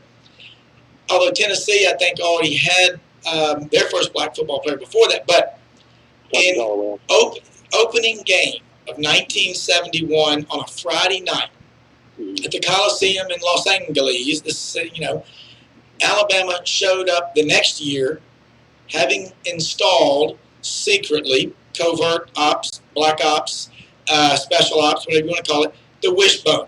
And they jumped out on top of Southern Cal and kind of take it from there, because I think people, listen, tradition means everything. Stories are why we care, and if they didn't mean anything, we wouldn't reference back to them. But talk about that. Mm-hmm. Well, that was, it was a little mythology around that. First, there's a story that never happened. Said that Coach Bryant took Sam Cunningham back to his own locker room and said, "Boys, this is what a football player looks like." That much didn't happen. Yeah. However, yes, it certainly changed. That game won a lot of hearts and minds in the South. There's a quote attributed to Coach Bryant said that Sam Cunningham probably did more to advance cause of civil rights 60 minutes of that game than it happened to the 20 years before. But yeah, he adapted, saw the wishbone the next year, and interestingly enough, I was there in November 1980 when Alabama played Mississippi State at Jackson. Emory Ballard was coaching Mississippi State, and he told his players, "Partners, I invented the wishbone, and I know how to stop it." And they beat us 6-3. It was a very long drive back to Memphis that day. Well, wow. That you're talking about which game again? That was Alabama, Mississippi State. 1980. 1980. Oh, yeah. Billy Smith from Plant City, Florida, made the quarterback. Yeah, that was huge. Broke that out, 28 game winning streak for Alabama. But, it's just amazing that when Alabama in the substitution rules changed in 66 or 67, and a lot of people, believe it or not, Coach Bryant, the game has passed him by. He adapted. He improvised. He overcame. All great coaches do that. You know what they choose not to be? A prisoner of the moment. Yeah, exactly. I heard a Pop Warner coach say, I love going up against a stubborn coach because wants to take his bread and butter away from him, doesn't know what to do. So, but start with those stubborn. Driven, but not stubborn. Yeah. You know what? That is a great point. And again, you talk about Nick Saban. Just a few years ago, he hated the hurry up, no huddle. And then in 2014, Lane Kiffin comes in, takes a quarterback, Blake Sims, who'd been a quarterback, a running back to quarterback. And I think Blake Sims was from Gainesville, Georgia, or Cartersville, one of those towns. And they won the SEC and they got to the playoffs in the first year. They lost to Ohio State. But in 2015, he took Jughead, Jacob Coker from St. Paul's Episcopal School in Mobile, transferred back from Florida State, won a national championship. And in 2016, Jalen Hurts. And by the way, do you think Jalen Hurts can make it as an NFL quarterback? Because this guy seems like such an adaptable athlete. I'm not going to put anything out of his reach. I wouldn't either. I just hope he is willing to be flexible and possibly play another position. Because I think Tim Tebow probably would have had a longer career as an NFL tight end and as quarterback. But he wanted to play quarterback. I understand that, but it didn't work that well for him. I sometimes wonder if Jalen wouldn't be a better running back, but I hope he's very successful whatever position he plays. He's a great kid. I will always consider him a Crimson Tider. Yeah, he's a winner, isn't he? He is, absolutely. I mean, he's a good, a buddy of mine I work with played football with Tyler Watts with Alabama. Tyler didn't work out. He was coming in. He was hailed as one of the great quarterbacks ever to come out of high school, out of Pelham High School. But he was a Billy Ray was the first Alabama quarterback I heard identified next year on me. That was back in the day. Yes, out of Dunwoody High School. Oh, I remember Billy Ray really well. He ended up at Duke, didn't he, in the band? He did. I don't know about the band, but he played for, let's see, I think Steve Sloan. I'm trying to remember. No, Sloan was coaching at Duke. No, I think he left Duke or got fired at Duke and then became Alabama AD. That was right. I guess he was replaced by Steve Spurrier. Yeah, and those predictions of greatness. We talked about it last week on Saturday about Beano Cook. By the way, I got to visit with Beano Cook one time after a Touchdown Club. Man, I love Beano Cook. Listen, we were at the Touchdown Club at Old Poplar and I-240 here in Memphis. November of '94, he was a guest speaker, and so afterwards we went down to the bar, to the lounge, and they were playing, of course, typical lounge music. Neil Sedaka, Barry Manilow, all the great tunes. And Bino's with a group of us, and Bino was just one of a kind, and that's the first time I ever was around him. But he goes, you know what? You're these Auburn and Alabama fans. You go into a bar in Pittsburgh and you cut down Penn State. People look at you like, what'd that guy do? He fired? You go down there in a bar in Alabama and you talk bad about Auburn or Alabama, you're going to go out in a body bag. I can't imitate Bino really, but he was hilarious. But he talked about Ron Paulus was going to win 2 or 3 national championships before he left Notre Dame. But we missed those outrageous commentary. Of course, I missed the Dean Martin roast. If you can find something funnier than the Dean Martin roast with Don Rickles when Foster Brooks got up there, find me. Funny you mentioned that. I watched Dean Martin's roast of Governor Ronald Reagan earlier this week. Listen, we need TV like that back on. I mean, nothing's funny anymore. None of the TV is funny. It's lewd, crude, and socially unacceptable. That stuff back then, you just left it to your imagination. And my imagination and all of our imaginations were a lot better than what they put out on there. Jack, football magazines, what are they going to do? They're going to come out around Memorial Day like they always do. I'll always be up on the Spring River in Arkansas up there for the big, end of the school year trip. that we always do, trout fishing up there, and going to Riverside. It's just look. These magazines, we're going to push through this. We're going to push through and execute. Yep. Right now, all over the country, we talked about this a lot so far.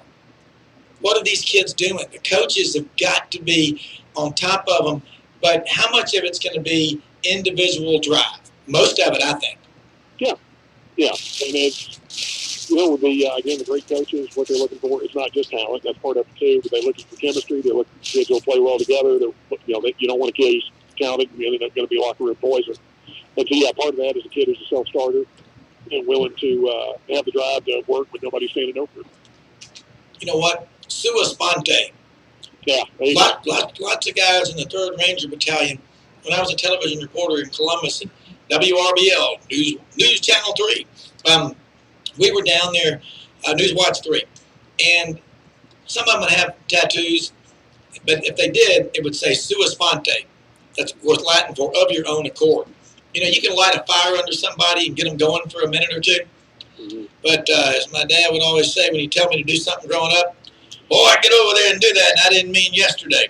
I'm like, okay, I got it. Well, I'm a lawyer. When I hear Sua Sponte, that means that damn it, the judge did something nobody asked him to do. But well, I like the Ranger version. yeah, but I like that. But you got to have a lot of drive and fire. And you think about Jeremy Pruitt at Tennessee, Mark Stoops up at Kentucky, Eli Drinkowitz up there at Missouri trying to bring in a new system, Sam Pittman in Arkansas, Lane Kiffin at Ole Miss, golly, Mike Leach at Mississippi State.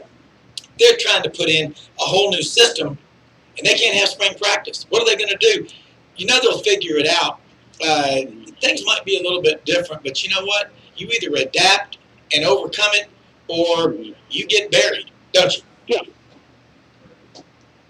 Oh, just and I think that the people. Sorry, I had to make sure my dog wasn't out of that. You bet. But a lot of people, hey, I love dogs. Lance and Smalls are here. But the bottom line is we're going to see just as much passion. I think when the first games come out, the fans are going to be so jacked up, they're going to cheer the coin toss. Oh, yeah. High five, and we won! We did it! We did it! Sure, Come on! If we can't have SEC Media Days in Hoover, Atlanta, wherever they're doing it now, I think sure hope they can do it remotely, because I would hate to miss out on Lane Kiffin and Mike Leach. The Egg Bowl, man, please, no fire hydrants on the field. Please, no fire hydrants on the field. All right, Jack, you've just been elected to lead the Nude Shriners Parade, but not in Elkhart, Indiana, but in Haleyville, Alabama, the home of Guthrie's Chicken Fingers. Jack, hey, any parting words? What advice would you give people right now in these pent-up times of social distancing? I know that the Snakeskin Cowboys in the studio, 10 feet from Audrey, my wife who's in there working with the bump music, and everyone's keeping their distancing. How are we going to shake hands? Are we going to get like telescopic poles that go out, like a big fishing pole that you go marlin fishing with? I had to bump elbows with an older lawyer last week. We'll adapt, we'll manage. Eventually things get back to normal. The Brits came up with a great term in World War II. We keep calling to carry on. Hey, absolutely. And that they also came up with some of the finest food ever, like steak and kidney pie. Look, improvise, adapt, overcome, PTE, push through, and execute. Jack, we're going to have you on again next week. Thank you so much. Great insight. Americans always win. American exceptionalism is alive and well. We're going to take a quick commercial break, and then we're going to be back with Jimmy Hodge, one of our top contributors from Chicago, who is going to weigh in on what's going on. We thank you so much for listening. America, we got this.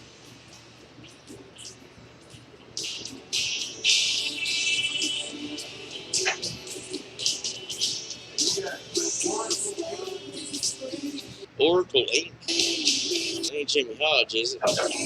Billy Roberts.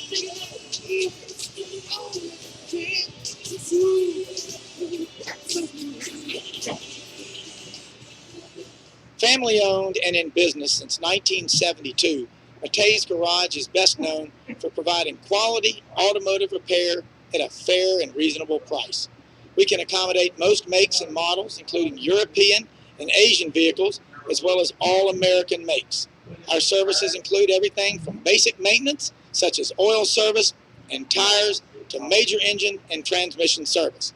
Located at 4930 Black Road in East Memphis, near Clark Tower, Matei's Garage is open Monday through Friday from 8 a.m. until 6 p.m.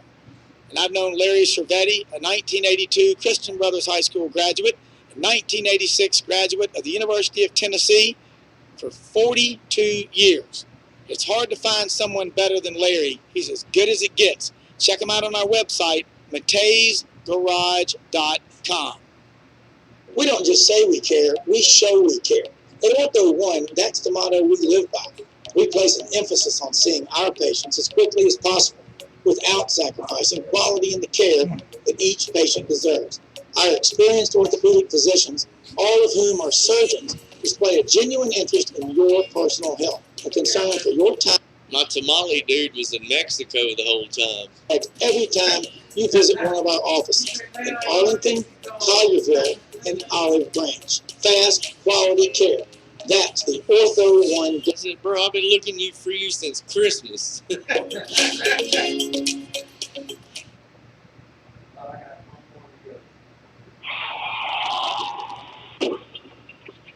you have a crash, dent or ding, go to GE Patterson and BBG.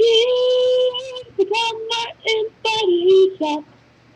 Family owned and in business since 1972, Matei's Garage is best known for providing quality automotive repair at a fair and reasonable price.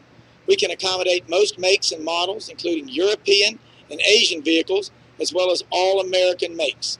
Our services include everything from basic maintenance, such as oil service and tires, to major engine and transmission service. Located at 4930 Black Road in East Memphis, near Clark Tower, Matei's Garage is open Monday through Friday from 8 a.m.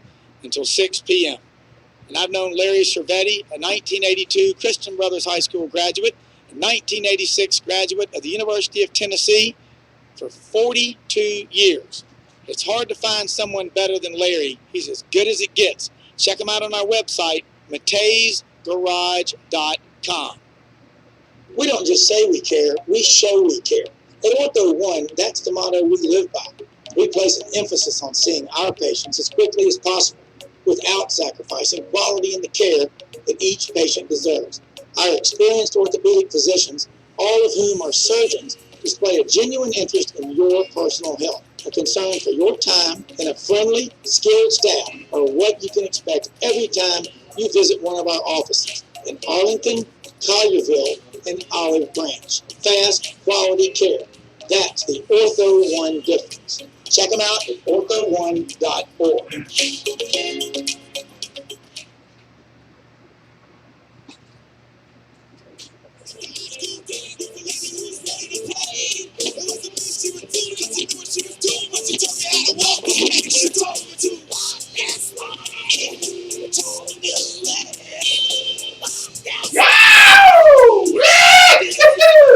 Man, we got some great funk music being played today. There may be a lot of negativity, gloom, and doomers out there.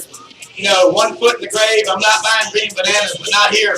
AM 730, 1600 WMQM. This is Sidelines. We're doing anything but standing on the sidelines. We're bringing a powerful, positive message. Sports, the lessons of life. Reality TV at its absolute best. And real quick, before we go to Billy Roberts down in Atlanta, we're going to say something about another one of our sponsors, Rocky's Alterations, 1866 Poplar Crest Cove behind Mecca Eye Care. Men's and women's alterations, sport coats, suits, blazers, men's dress shirts, dress pants. If it involves a needle and thread, Rocky's Alterations has got you covered. No pun intended. But anyway, Rocky's Alterations. Check them out on our website, sidelines.lab. And again, pimentos and holiday ham. Pimentos, 2 locations, 6450 Poplar Avenue, across from Rocky's Alterations there. They're open till 6 right now. Check them out on our website, sidelines.live, the pimentos and holiday ham. Holiday ham, they've got the drive-thru in Midtown on Union just before you get to Cooper. They are rocking it. Check out the pimentos in Collierville, 3751 South Houston Levee as well. Those employees are up there working their butts off, They're going to get you anything you want to eat. You can come get it. You can dine out. You got to get it to go. They can deliver it to you. Support these people. Hey, we're better together than we are sitting on the sidelines, no pun intended for my own show's name, but got to be positive about this. But anyway, check all our sponsors out. We are nowhere without them. And again, we are brought to you by our title sponsor, Duncan Williams Asset Management, since 1969, making Memphis a better place. Check out Duncan Williams Asset Management on our website, sidelines.live. And now, we're going to head down east on I-22 to a city, the largest city, Billy, in my opinion, in America, with 5.5, 6 million people. May have gained 500,000 in the last month, probably. It's not just a great town, you got pro sports and all, but it's the biggest college town in America. What's the climate down there in Atlanta? And I know we all wish that we could go to underground Atlanta and hear Piano Red play, but it ain't happening. No, it's been a little bit of a throwback here where traffic is like it was 30 years ago, which is terrible but not completely catastrophic. Yeah, I like that. It's terrible, but not as catastrophic as it is now. But yeah, so it's been good. I mean, people in Atlanta seem to be taking the quarantine seriously. Just making necessary trips to the grocery store, but that's about it. So, and it's spring down here all of a sudden. I mean, the last 2 days, flowers have come out and pollen's out, and the weather's gotten really warm. So people are wanting to start doing stuff, but everybody is serious and trying to do the right thing, which is impressive. All the selfish people have showed their cards, and you know who they are now. That's for sure. Absolutely. The Battery, I was there back in November where the Braves played in Atlanta. What just a great cathedral, what a great venue, and all the shops and restaurants and bars and everything. The build-up, the pin-up frustration, but the appetite for sports is just getting stronger every hour of every day, Billy. And I think when the Braves throw that first pitch out, there might be 1 million people in the stadium. Am I exaggerating? No, not at all. And the team is young and exciting, but they're past the rebuild stage for sure. They've won the division 2 years in a row with an overachieving team in some ways. But this year, the young pitchers are mature, and they brought in a couple of wily, crafty veterans. So I think there's an expectation that they should do really well. So people are ready. It'll be fun on the baseball season. But we have some big news down here today. The Falcons signed Todd Gurley, which has got all the Georgia fans excited. But wow. Whoa. Hold on. Whoa, Nelly. How did that happen? I think it's a marketing move. God. I don't know how much football he's got left. Obviously, he was a beast and still can be on any given Sunday. But they should have drafted him. I think this would make good to the fan base because they took Vic Beasley in the draft instead of Gurley 2 spots later, and the Rams grabbed him. Well, Vic Beasley was a Clemson Tiger. You got to remember in Atlanta, 2 hours to the east, Clemson. 2 hours, an hour and a half to the south. You got Auburn, Alabama, about 3 hours. They are in the middle of all these powerhouse college programs, and hey, can't make everybody happy. But by the way, is it true Julio Jones from Foley, Alabama, is the highest paid wide receiver in the NFL? Yeah, and I think he's got a trigger in his agreement that if somebody signs a new contract, they've got to close the gap, at some point. So. I think that's kind of part of his guarantee is he'll always be the highest paid wide receiver. He's re-upped his deal like 3 times in the last 3 weeks, it seems like. So, like Bob Stoops when he was at Oklahoma, had to be the highest paid football coach in America by at least $1 above the guy below him. It's something like that. So, Julio is awesome. And, he is. It's worrisome that he doesn't score more touchdowns, but he's getting double teamed every which way. So, the fact that he is as productive as he is shows what a beast he can be because, he doesn't have an easy catch. They're all over that guy every time he runs a pattern. All right, now, Carolina Panthers. We love college, pro, we love it all on this show. Cam Newton has been given permission to seek a trade. I think he wanted out when Ron Rivera is now the head coach of the Washington Redskins. Teddy Bridgewater, who played at Miami from Northwestern High School in Miami, is now 3 years, $63 million contract. We know Tom Brady has been with the New England Patriots for the last 70 years, and at 110, he'll be playing for Tampa Bay this year. And now a lot of free agents are trying to get on that team, ring chasing, they call it. Okay. Yeah. You That's think what the NBA does? Absolutely. that's right. So let's think about Matt Ryan, quarterback of the Atlanta Falcons, hell of a player from Boston College. But if you're the football or the basketball coach at Boston College, again, you're kind of like in the city of Boston with the Celtics and the Patriots and the Boston Bruins. Oh yeah, the Red Sox. That's kind of like hey, you're the tallest midget in the room.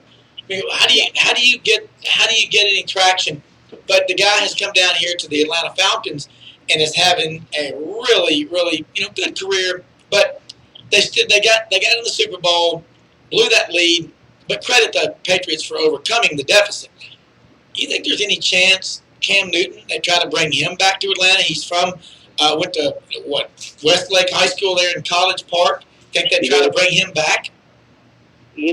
I don't know because I think they just re-signed Matt Schaub out of Virginia, been a long-time backup for Ryan. I think they just re-signed him the other day to be a backup again. So it would be awfully tempting for Newton because he's a hometown hero, but Matt Ryan's got a lot left in the tank. He's still relatively young. Yeah, he is. No question. And the problem that he has had, if you even call it a problem, because as you said, he's had a really good, stable career. They've had a revolving door of offensive coordinators ever since he came into the league. And, it's a tribute to him that he's such a bright guy that he's mastering everybody's scheme and their terminology and their playbook and as productive as he is. So that's one challenge. They've had a lot of instability at offensive coordinator. The second thing is, they get religion and get a bunch of offensive linemen for him, and he has a couple of good years, and then the price goes up, and they let the center leave as a free agent, and then they droop again. And they've never had consistent offensive line play for him. And some years he doesn't get his uniform dirty, and the next year he's on the ground all the time. It's just up and down. And I think this past year the line was relatively stable, but that's not always been the case. But he's good. I don't know that they would bring Newton in because, the fan base would automatically start to, want him to play, and they would jeer Ryan and cheer every time he, had a hangnail. And a lot of that happened early in his career with Vic. The fans wanted Vic to stay. Yeah. He was at Leavenworth at the time. They were trying to bust him out and bring him back. And there was a lack of acceptance for a couple of years of Matt Ryan. And all he did was take him to the playoffs as a rookie and a great player, very, very solid. Probably is knocking on the door of a Hall of Fame career if he had another Pro Bowl season or an MVP type season. He probably would have the credentials to do it. But I don't know that they would want to subject him to that after what he went through with Vic. Yeah, that's a very tough to replace somebody that's very popular like Michael Vick, former Virginia Tech quarterback. Who, man, I tell you what, I respect him though. He's admitted, hey, I screwed up, and he was smart. Rather than go to some lengthy trial and draw it out, he just went into the big house and served his time, and he came out, and life goes on. That's the way it should be. No, he handled his situation as well as you could. He obviously has gotten very sound advice in the latter half of his life than he did, when he was a younger guy. I think some of the challenges he had in Atlanta was, hangers-on and friends from home were, just distracting him. And, it's hard to outrun your childhood. And as fast as he is, he couldn't do it. And I think that that's a lot of his regret, too, is that he should have said no. But he's got a big heart, and he's a gentleman and a good, loyal friend, and he didn't want to do that. But it was to his professional detriment, for sure. Yeah, but Atlanta is a place also where so many retired NFL players come back to live. And it is just something about that city. It's got so much energy. And you've got, in the past, when the Cubs or the Red Sox would come to town to play the Braves, it might be half the crowd would be Cubs or Red Sox fan. But to me, just obviously Memphis is a huge Cardinals town. But back in the early 80s, you had the onset, the evolution, these studio teams, like the Cubs with Harry Carey and Steve Stone I mean, they built a culture. Yeah. And then Ernie Johnson Sr. And the Braves. I mean, when I went to Auburn in the fall of 1982, everybody was glued to the TV watching the Braves play. They have a huge, huge following all over the country. They're not just a regional team, are they? They're not at all. And, that has been a big change from when we were in school. And that particular year, 82, that was a playoff team for them. They lost to the Cardinals, ironically, in the playoffs. But that was a playoff team that year. Joe Torre was the manager. And, they had Phil Negro, I think, started 3 of the games because they was in his early. Yeah, Negro was in his early 70s then, wasn't he? Yeah, but he, knuckleballers can throw 2 days in a row, and they had a rain out. And they had him start 2 of the 3 games. I think they still got swept out. But I went to one of those games as a young guy with my dad. Because that was after a decade of mediocrity after Frank Aaron left. Yep. And that 82 team was the first one that was pretty good after a long dry spell. And we just emerged out of that the last couple of years. We had a forced rebuild, and we had to change horses with general manager. We've got a very good one now, Alex Anthopoulos, really, really studious. He's on the cutting edge of all the analytic, Moneyball movement. Very, very smart guy. And I was thinking about this today, getting back to Todd Gurley for a minute. That's a marketing move the Falcons did. It's not, probably a great football move. If Alex Anthopoulos, the general manager of the Braves, was the general manager of the Falcons, I don't think he would have wasted 5 minutes doing that. He's somewhat sentimental because he brought Josh Donaldson, Auburn third baseman that we know, and he had an outstanding season for the Braves last year and resuscitated his value as a free agent. But when the price got too high, they had no problem letting him leave and go to the Minnesota Twins, and they'll just plug in a couple of young guys at third base this season who are very capable. But, that's what you want in a general manager, a guy that's just kind of cold and analytical and is going to make hard decisions and do it time and time again. And Falcons aren't doing that. They got 3 or 4, former general managers that are on that team. And I think it's kind of like quarterbacks. If you have 3 quarterbacks, you don't have one. That's right. If you got 2, you don't have one. Yeah, it's like general managers. You got 3 or 4 of them, you don't have one. If they need that many, and they don't have somebody that's going to be accountable and make the hard decisions. So. But yeah, the Braves are, they're very popular. There's a whole younger generation of people here who have grown up knowing nothing but excellence from the Braves and winning every year and going to 5 World Series in 9 years, which is amazing. I think only the Yankees have topped that. And so, they've got a tradition of winning. If you're younger than 35 years old in this town, all you know is Hall of Famers and winning every year. So it's definitely a big change from when you and I were there. Oh, it is. And you go back, you think about John Sherholtz and the people that built that Braves dynasty. That's kind of like the 49ers with the DeBartolos when they got that thing going. And what the Patriots have done, look in the last 20 years what's happened when they had Tom Brady there and Bill Belichick as the coach. Absolutely amazing. And it's the ability to go in and get undervalued players at low contracts relative to what they might be worth in 3 or 4 years. And as soon as it's like value investing in the stock market. You buy them when they're getting beaten up, and you have a price target, you sell them. Well, then the opposite is the players come to play for the Patriots because they say, I'll take a cut in pay. I want a Super Bowl ring. That'll be worth way more in the long run with endorsements, speaking fees, and all that. Well, absolutely. And Brady, is one of the rare superstars, and there's a couple of others. Chipper Jones here for the Atlanta Braves comes to mind. They will willingly and repeatedly restructure their deal to free up money to go put players around them. When Tim Hudson was with Oakland, another Auburn pitcher, a great guy, and, the Braves were pursuing him. They had a tight, situation. There's no salary cap in baseball, but they had a budget constraint, and Chipper Jones went to John Sherholtz and said, redo my deal. That'll free up $8 million and go get Tim Hudson. And, so Brady's that kind of guy. He's probably redone his deal with the Patriots time and again to where they can put players around him. Even if the guys come in at a discount to play with him and win a Super Bowl, he was willing to defer payment and kind of do the right thing to have a winning team around them. So those are rare individuals that will do that. It's hard, and only a certain select few will do it. Okay. Hey, Billy, great insight. And last question. You look at a city as big as Atlanta, the appetite for sports, it's not going to go anywhere. If you were to make a prediction, you think that people are going to just be absolutely going bonkers when the first pitch is thrown? I do, absolutely. And, in another week or so, they're supposed to have the Masters, and they've now kind of secretly let it out that that's going to be next fall in October. So I think it's even going to be on the same weekend as the Auburn-Georgia game, which somebody screwed up scheduling on that one. Because Auburn and Georgia will be playing in October, this time for the first time in 100 years, or how long it's been. Yeah. So, so I think the summer is going to be, a lot of people starving and thirsty, trying to get some live sports will have that chance, and it'll be a lot of fun.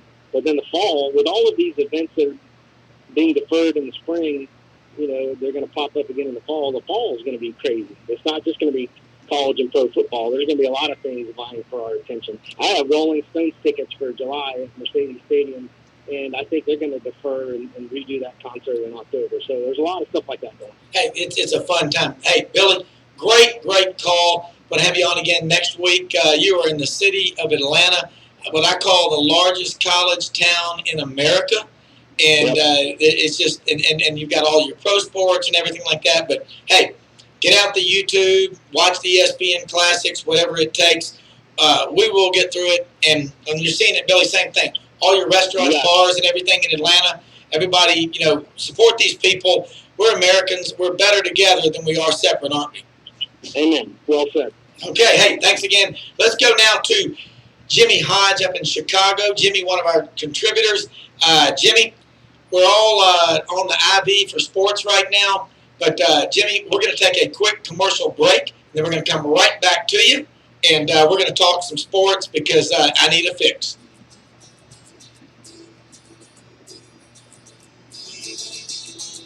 I'm trying to tell you something about my life. Maybe give me insight between black and white. And the best thing you ever come for me is to help me take my life less seriously. It's only life after all. Yeah. The darkness has a hunger, that's sensation.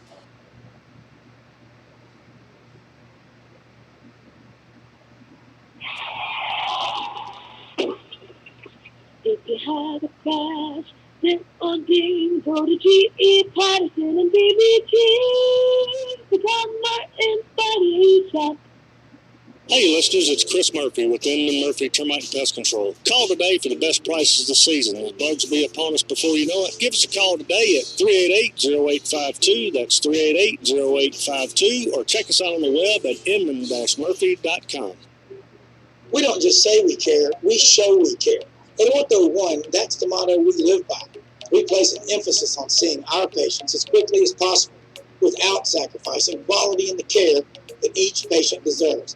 Our experienced orthopedic physicians, all of whom are surgeons, display a genuine interest in your personal health. A concern for your time and a friendly, skilled staff are what you can expect every time you visit one of our offices in Arlington, Collierville, and Olive Branch. Fast, quality care.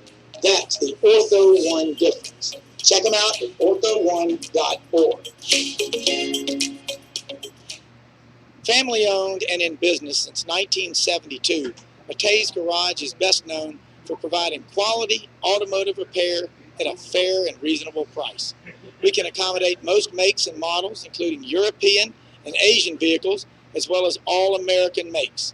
Our services include everything from basic maintenance, such as oil service and tires, to major engine and transmission service. Located at 4930 Black Road, Is Lance a hippie? Park Tower, Matei's Garage is open Monday through Friday from 8 a.m. until 6 p.m. And I've known Larry Cervetti, a 1982 Christian Brothers High School graduate and 1986 graduate of the University of Tennessee, for 42 years.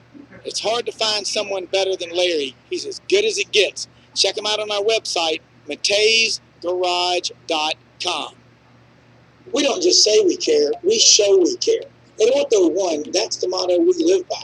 We place an emphasis on seeing our patients as quickly as possible without sacrificing quality in the care that each patient deserves. Our experienced orthopedic physicians, all of whom are surgeons, display a genuine interest in your personal health. A concern for your time and a friendly, skilled staff are what you can expect every time you visit one of our offices in Arlington, Collierville, and Olive Branch. Fast, quality care. That's the Ortho One difference. Check them out at ortho1.org. This is a little bit longer a break. We try to get a few in.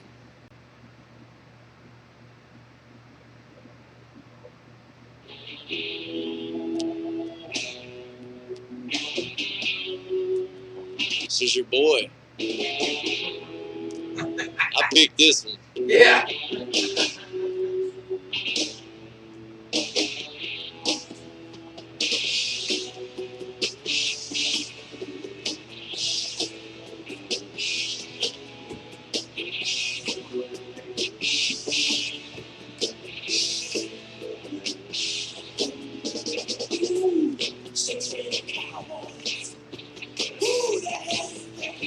Oh man, hey Jimmy, how about the welcome back here? We got Jimmy Hodge joining us on the radio from Chicago. Jimmy, how about that snakeskin cowboy, little Ted Nugent? Remind you of the good old days? Oh yeah, Ted was he was quite a guitarist. Oh my And, goodness. Yeah, definitely went to a few shows. He was always a favorite, no doubt. Yeah, and I tell you what, the Snakeskin Cowboy is our producer, and we've had a lot of fun today on this show. Look, we all are aware what's going on with the coronavirus, and I think more Americans are praying right now than probably at any time since 9/11 or Pearl Harbor.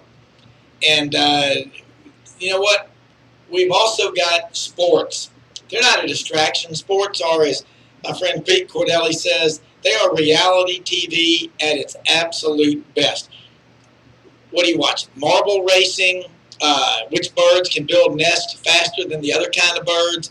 We love competition as a culture, don't we? There's no doubt about it.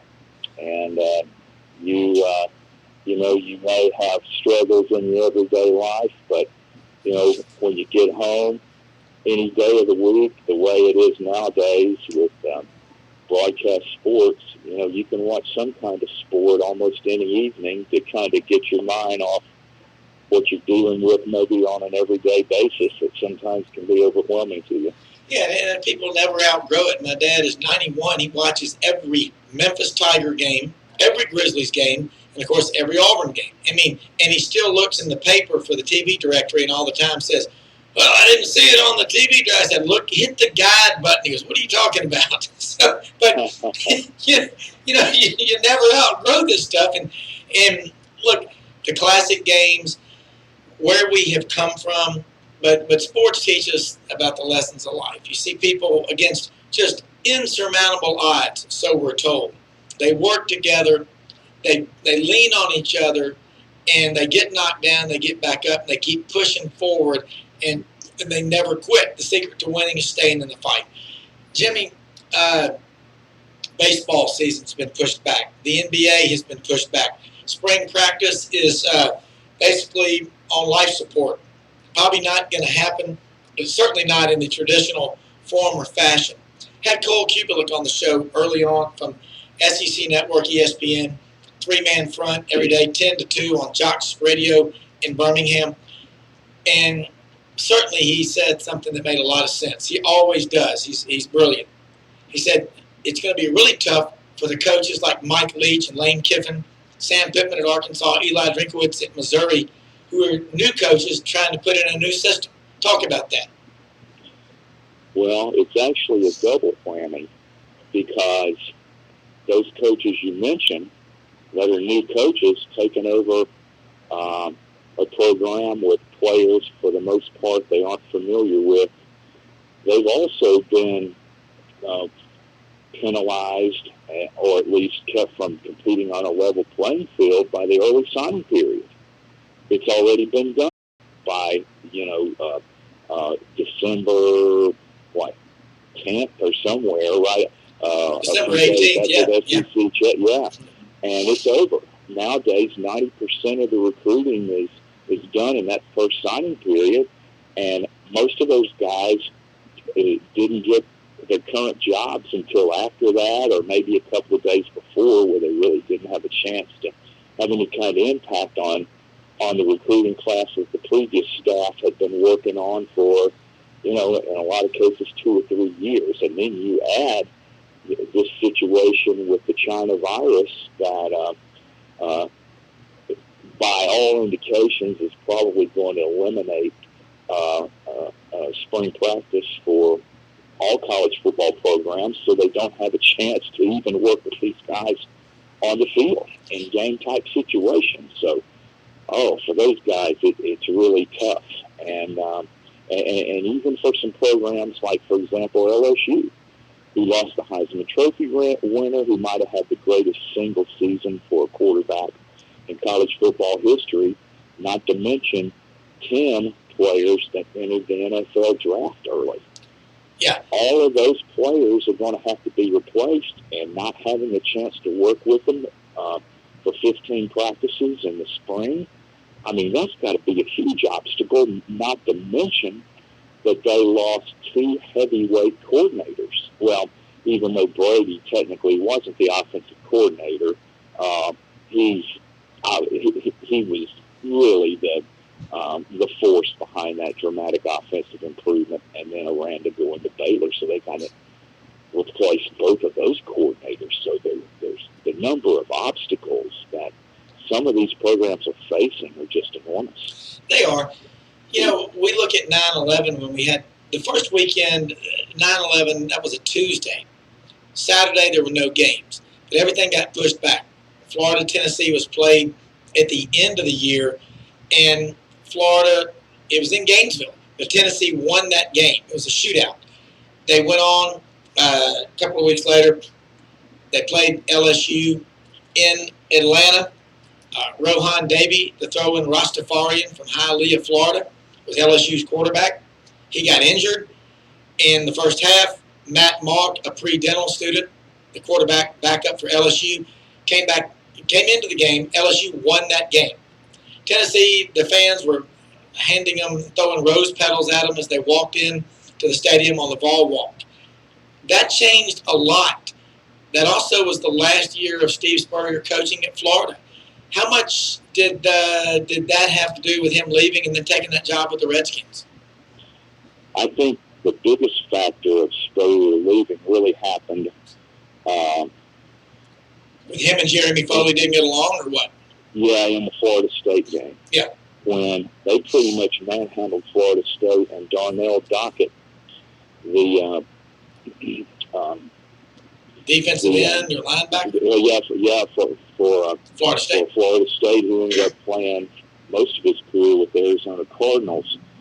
He tried to step on Rex Grossman's throwing hand 2 or 3 times. Yes. After plays, and then he twisted Ernest Graham's knee after a play, and the fullback. And the only 2 games Florida lost that year were games that Ernest Graham missed against Auburn around mid-season, when Auburn kicked about a 50-yard field goal on the last play to win it, and in that final regular season game against Tennessee. And Bobby Bowden was, just kind of dismissive about it, and that he's saying, well, our players are taught to play until the last echo of the whistle. That's right. And Spurrier was talking about the late hits when he was looking at the tape of the game. And to be truthful about it, Spurrier was right. I mean, Dockett should have been disciplined, but instead, Florida State and their athletic director, Dave Hart, they backed their coaching staff and their players all the way, whereas, Foley really didn't. And I think that really baffled Spurrier. He wasn't happy about it. And I think that was a big factor. Jimmy, I tell you that the other time Spurrier left a job after 11 years as the coach at South Carolina was when Jadeveon Clowney from Rock Hill, South Carolina, former number one player in the country out of high school, number one pick in the draft, decided October 25th, I think it was, in 2013, that he just really didn't feel like playing in that game. I think they were playing Arkansas that weekend. And Spurrier was like, what are you doing? Because he backpedaled a little bit and said, well, I guess that's what he feels like he needs to do. But he realized, hey, I can't deal with these kind of kids that are not going to be willing to sacrifice for the good of the team, that are that selfish. I love Steve Spurrier. I think he's a great coach. He's a cool guy. He does so much behind the scenes, so much good stuff people are not aware of. Love to have him on the show if he's listening. But, Jimmy, that 2001 season, I'm using it as an example of right now, we haven't even gotten into the season. But we've never seen this where we're postponing or canceling seasons, spring practice, whatever. I mean, I was an 18, 19-year-old kid once, and so were you. And I've got three of them. They're 19, 21, and 24. What do you think? These kids taking it seriously about, you better be doing these workouts, because when we come back, everything is on the line.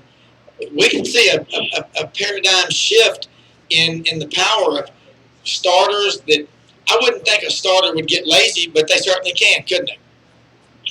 Yeah, they could, but I might have an unconventional thought on this, in that back when we were that age, you didn't have the one sport concentration, by middle school and high school players that you do nowadays. We all played multi-sports, and so as a result, you didn't have what amounts to, especially at the Division I level, conditioning on a 365-day a year basis almost. No, not at all. You're right. Right, and so even when you've had the interruption of that routine and all these programs, I think these kids nowadays are just so conditioned to it. Their mind is so used to doing some kind of strenuous activity every day. I don't think it will be a big factor as far as just being in shape. Whereas back when we played, I think it could be a factor, just because we got in shape by playing a different sport all year long and not focusing on a lot of those aerobic drills and speed drills that you do nowadays. And it's just a little bit different. So I think most of these kids are aware that everything is based on speed and quickness, and I think they're pretty much aware that they have to stay in pretty good shape, and I think most of them will. Yeah, and also, I heard Gus Malzahn yesterday on a teleconference, and he was asked by a lot of people, right now you should be in spring practice. They were supposed to start March 16th at Auburn, and that's a lot of the schools in the SEC. Most of the spring games would be over by the third or fourth week of April. And he said there's so much interaction with Skype and Facebook and just social media and technology, and there's got to be accountability, but it all starts with you individually. They can yell at you, threaten you, but it's really got to start from within, doesn't it? Yeah, no doubt about it. I mean, it's kind of like a football coach at that level. When you're counting walk-ons and so forth, you're responsible for 125 players, and they can only do so much. I mean, you can't watch them 24 hours a day, and all those players have to realize that, when they're not involved in practice, not involved in meetings, during that off-the-field time, it's up to them to, make good decisions, not put yourself in situations where, you can, maybe be caught in the wrong place at the wrong time, and, that obviously it can hurt your team. and it hurts everything, associated with a particular football program. It's bad PR. You can develop the program can get a bad perception. So you want to do everything possible to avoid all that. But you're right. When it comes down to it, the players have to come through on their end. Jimmy, right now, we don't have any active games being played right now. You might be into marble racing, turtle racing, dog racing, whatever. What do you say to fans out there that say, look, where can I go and get my fix? Because we love our sports, because it's reality TV, as Pete Cordelli says, on another level. About the only thing you can do is go to ESPN Classic. SEC Network has a lot of great classic games for people maybe that went to school in other areas of the country. The ACC Network now has their library of classic games over the last 30, 40 years, as does the Big Ten. And so, that's, I think, your best source. And other than that, though, you just Hey, Jimmy, I'm with you. Have to look at other things. Hey, Jimmy, I'm with you. You know what the word WIN stands for? Whatever is necessary. Hey, thanks so much. Great call, as always. Snakeskin Cowboy doing the thing better than anybody in there as our producer. Audrey with that bump music. All of our listeners, our sponsors, God love you. Go out and help people. Hey, you know what? Kindness works. Find somebody in line with you at the grocery store, older person, whatever like that. Take their groceries out there to their car, their truck. Help them out. Let me tell you something. We are better together. We're Americans. We always win. God bless America. Amen. God bless you. American exceptionalism is alive and well. Sidelines will be back tomorrow morning. Thank you.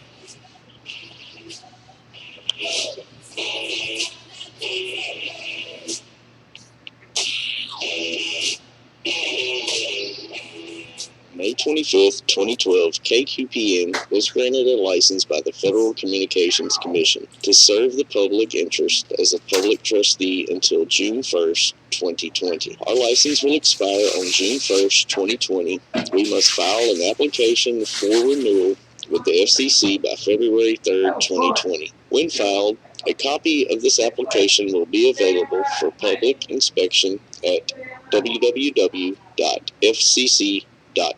It contains information concerning this station's performance during the last 8 years. Individuals who wish to advise the FCC of facts relating to our renewal application and to whether this station has operated in the public interest should file comments and petitions with the FCC by May 1st, 2020. Further information concerning the FCC's broadcast license renewal process is available at 2730 Lamour Avenue, Metairie, Louisiana, or may be obtained from the FCC, Washington, D.C. 20554, www.fcc.gov.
all through this chapter. He said, I'm giving it, but they must take it. And as people go along and not great and marvelous things for us today, if we must take it, how you take it yourself. Believe on the Lord Jesus Christ, and thou shalt be saved. God was God so loved the world that he gave, not a world that he gave his only begotten Son. And whosoever believeth, whosoever believe, you know, receive it, believe it. Bible said Abraham believed all the promises to him of righteousness. He became a friend of God, even the friend of glory. Be strong, be strong, be fully persuaded. Put on the fullness all the word about with truth. Let's mix it first. He said, put on the breastplate of righteousness. Paul tells me that we have with that is, let's mix it right. Truth. Let's mix it right. Filled with truth. He had righteousness, the breastplate of righteousness. Make sure the breastplate of the gospel. He told Joshua to rise, go. And he said, so rise, activate, be active, be on. He tells us to put on the truth. Breastplate of righteousness, make sure the breastplate of the gospel. The helmet of salvation. He tells us to take the sword of the Spirit, which is the word of God, the shield of faith. Pray always with all prayer. He said, all with sin. They got banned from Syria in 1180. And God is telling us today, we want to go forward. Beirut, because they were succeed with the U.S. being in Beirut. But God wants us to have the people of God is in rise. Become happy. He said, again, he tells him in verse 7, only be thou strong and very courageous, that you may observe to do. God bless those that do. He said, you must learn to do all the law which Moses, my servant, commanded thee. He told David the same thing. Turn not from it to the right hand or to the left, that thou mayest prosper whithersoever thou goest. And then verse 8, he said, this book of the law should not depart out of your mouth. This is how you be strong, church. This is how we be strong today. He said, this book of the law, God's word, will not depart out of your mouth, but thou shalt meditate therein day and night, that thou mayest observe to do according to all that is written therein. For then thou shalt make thy way prosperous, and then thou shalt have good success. Goes on to tell us how that not community to be strong. How do you be strong? By being in the word, being in Christ. When a man is in Christ, he becomes a new creature. All things have passed away, behold, all things have become new. We are walking in newness. We have the strength of God in our lives. Be armed. As believers, we ought to be armed and dangerous.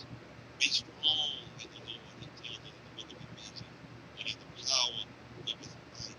Be strong in the Lord. Ephesians is the counterpart of the book of Joshua. Ephesians is the counterpart to the book of Joshua. He tells Joshua to be strong. He tells us as the church to be strong in the Lord and in the power of his might. Oldfield says there is a close spiritual affinity between Ephesians and Joshua. The heavenly places corresponding in Christian position to Canaan in Israel's experience. In other words, Ephesians' heavenly places to a believer is like Canaan was to Israel. In both there is conflict, there is even failure, but also victory, rest, and possession. As befits a complete revelation, the number 7 is conspicuous in the structure of Ephesians. The book of Joshua and Ephesians are perfectly related. God is a good God. You continue to listen and you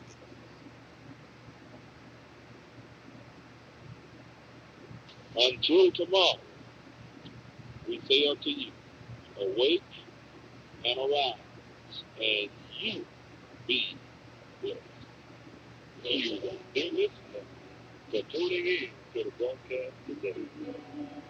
We pray you have been blessed and encouraged to receive Jesus Christ as your Lord and Savior. We invite you to come and be a part of our Sunday morning worship services. Each Sunday morning, 9:45 a.m., our prayer and Bible class. 10:45 a.m., our morning worship celebration. Every Wednesday night at 7 o'clock p.m., prayer and Bible study. We are located in the Raleigh Center at 2980 Old Alton Beach Highway. You may also write us at P.O. Box 411, Millington, Tennessee, 38083. Until next time, Pastor Hardaway saying unto you, awake and arise and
Good afternoon, ladies and gentlemen. This is Liberty in Action, AM 1600, Lakeland, Memphis, Tennessee, United States of America.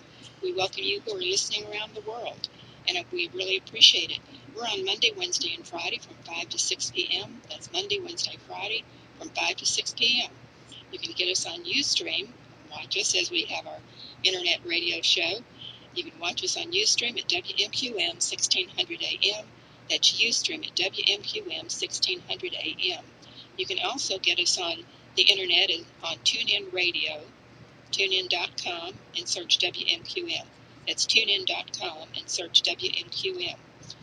We are here as a public service to deliver our message and let folks know what's going on in multiple places around the world right now and what's taking place right here on the home front. And we are a working radio show.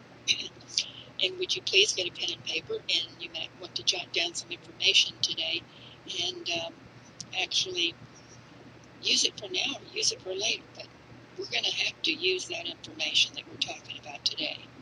And Shane's going to let me know when we have our caller on the line. And we do have a guest today, and I will introduce him properly in just a moment. But it is Curtis Bennett from British Columbia, Canada. And the purpose here is information and education. We're here to inspire people to liberty in action. And that's get up off that couch, make a phone call, let folks know we're here, and let them know about the subject of the day. And we're going to be talking about our favorite topic on saving people money and taking care of their public health and safety. It's extremely important that we keep you alive for as long as we can from these Memphis Light, Gas, and Water smart meters and smart meters from around the world through your utility company. But we're here about delivering our message in love, but sometimes it's tough love. It's information we wish we had never heard, didn't know. Wish we could pull that cover back up over our heads and go right back to sleep. But our eyes are open, folks, and getting more and more wide open as to what's going on. We're lifting up people and building up community. That's what we're about right here. And as far as building up community, it's all about unity. And the last 5 letters of that word, community, is unity. And perhaps that's the last thing that our local utility company and city government wanted us to do, is become unified on anything. That's what we're about. And again, Liberty in Action, and we are on Monday, Wednesday, and Friday from 5 to 6 p.m. Central. And we do have on the line Curtis Bennett. Curtis Bennett, are you there? Yes, I am, Donna.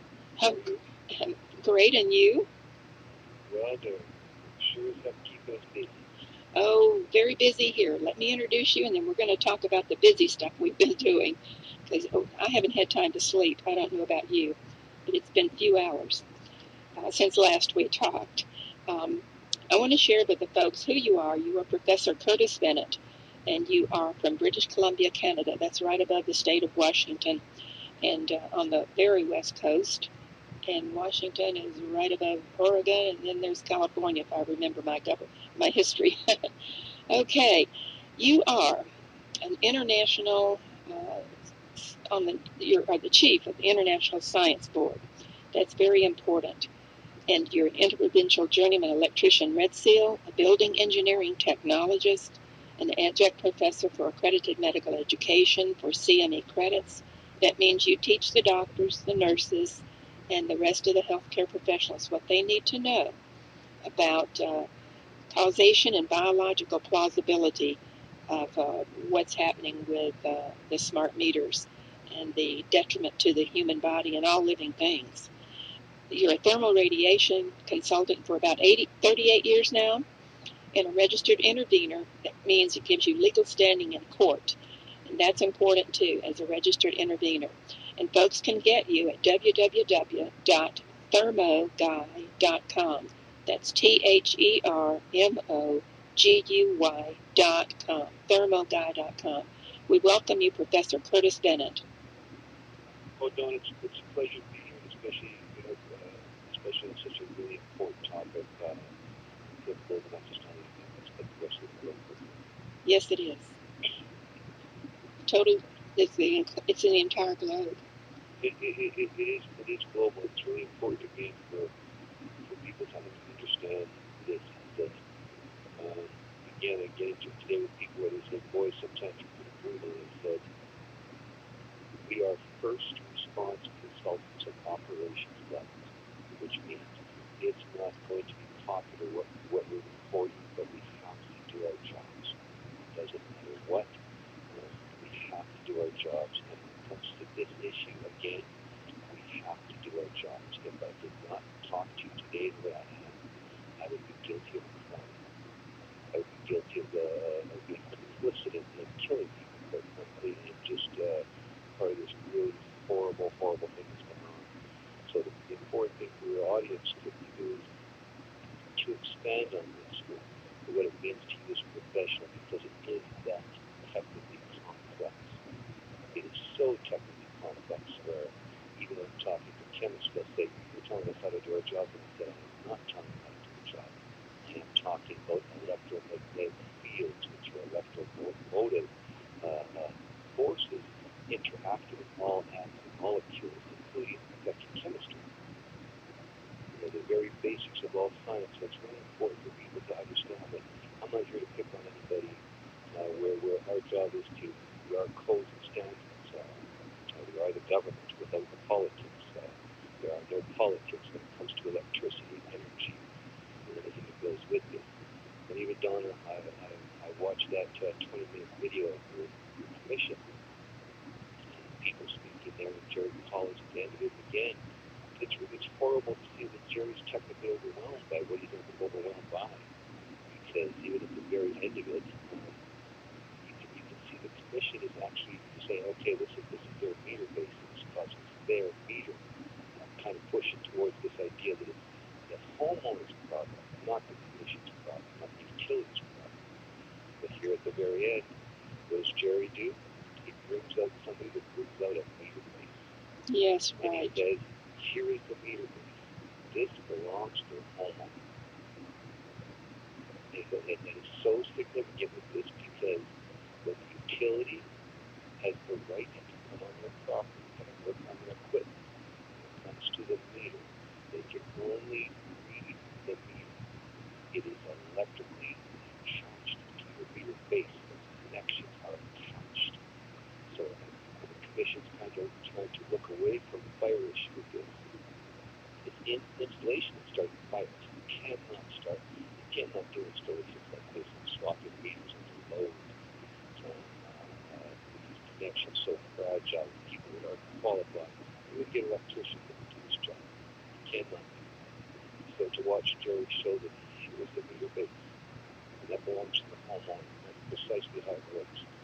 It would work that if I was attending, if you, Donna, you called me and said, listen, I want to change our meter, analog meter, here's the specs for it, there's some radio frequency capabilities, your electrician would be the utility at your place. It would make sure all the power was shut off inside the building, nobody's going to get hurt by it. No information lost, shut off the power, shut off the main breaker. Utility would shut off the power full. And then they would cut their meter tab because that's their time tab. So that thing's cut. That's what they say, hey, cut that tab, you're not supposed to do that. It's really that horrible. So I don't even tell a guy to cut that tab to it. Once they cut it, I would pull the meter off. And I would pull it out very, very, very gently because those components and those connections and those connections have never been maintained for decades are going to be delicate. You got to treat it for what they are and treat them delicately because you're going to have to do some replacement parts on that meter base. So here's Jerry calling again, admitting this. So you cannot do this. Also in the commission's meeting, they talked about power surges. Yes, they did. They talked about power surges. Guess what? Oh, $16,000 damage happened after the meter was pulled. Then the commission kind of wanted to look away from it a little bit because they talked about, oh, is that the meter that was on there? It doesn't matter that they're trying to put the blame someplace else. It was that illegal installation. You cannot pull that meter under load and analog one. You cannot swap it with that smart meter. We're going to get our surges because the old meter is not going to be able to. And that's what happened because as the witness reported at the Board of Commissioners, the young woman, Miss Ledbetter, she talked about how it blew her refrigerator and also her central heating unit. Is that what you understood from that, Professor Bennett? 100%. Very good. You may think of even when electrical engineer really asking pictures of the meter components and even him outlining the surge projection. And that surge projection, that is meant to explode if there's a lightning strike. These are just ready to blow up as soon as there's a surge of any particular kind. So what does the utility do? They bring along a person that doesn't even understand what they're doing. They're pulling the meter under load, which is you're going to have surges. When you've got a pizza place, you talk about more electrical plugged in, more gear running at the same time. Or bowling alley, doing those things. You're going to have bigger surges and explosions. And that was Broadway Pizza right here in Memphis, where he told them, don't change my meter out. I don't want a smart meter. They did it anyway. I couldn't believe that they would tell that man, no, we're not going to do that. And they did it. And it was the middle of a busy work day. And that business makes about $3 million a year in selling food, pizzas, right at that place. And they put a jumper cable on it to give him, which was unbelievable, a jumper cable to give him power. But he lost business for a few days. And based on their operation of him already having told them that he does not want a smart meter on his property, on his business. And they did it anyway. And this is lucky to install it if they can. Yes. You don't. If somebody told me you got all kinds of electrical experience, go pull that at the load. I said that is never happening. If someone were to even physically do this, I would say, listen, don't even joke like this, and then I would physically restrain because you're going to hurt yourself. You're going to hurt something inside. You know what's going on. You don't play around lightly. You don't play around with electricity. And that's what they're doing, and they're actually sending not electricians to do the work, but actually someone who's been trained for maybe almost two weeks to do that change of meters, which is unbelievable. And we're hearing more and more people telling us that the meters are being removed even after they've opted out, and it almost looks as if like they're stealing the people's analog meters in order to replace them with a digital meter, and then maybe add the antenna later to make it a smart meter. So that's something that people really have to start paying attention to, is this process. Once they remove that analog meter, there's no telling what they're going to be continuing to do, that you think you're sitting there with perhaps a digital meter, and actually it's a smart meter. But also, Professor Bennett, one of the things we were seeing, and I was talking with Shane about it, he's out of the room right now, but we shared this information that we both saw the same stream on Facebook last night about our local people. There had to be 40 or 50 posts on that one stream, and it's actually people's utility bills. It's unbelievable. Their bills are $2,000 and $3,000. I couldn't believe what I was reading, but these are credible people. I don't know how on earth, they don't know how they're going to pay the bills either. So. Maybe they had the same dog, they had the same thing in Texas.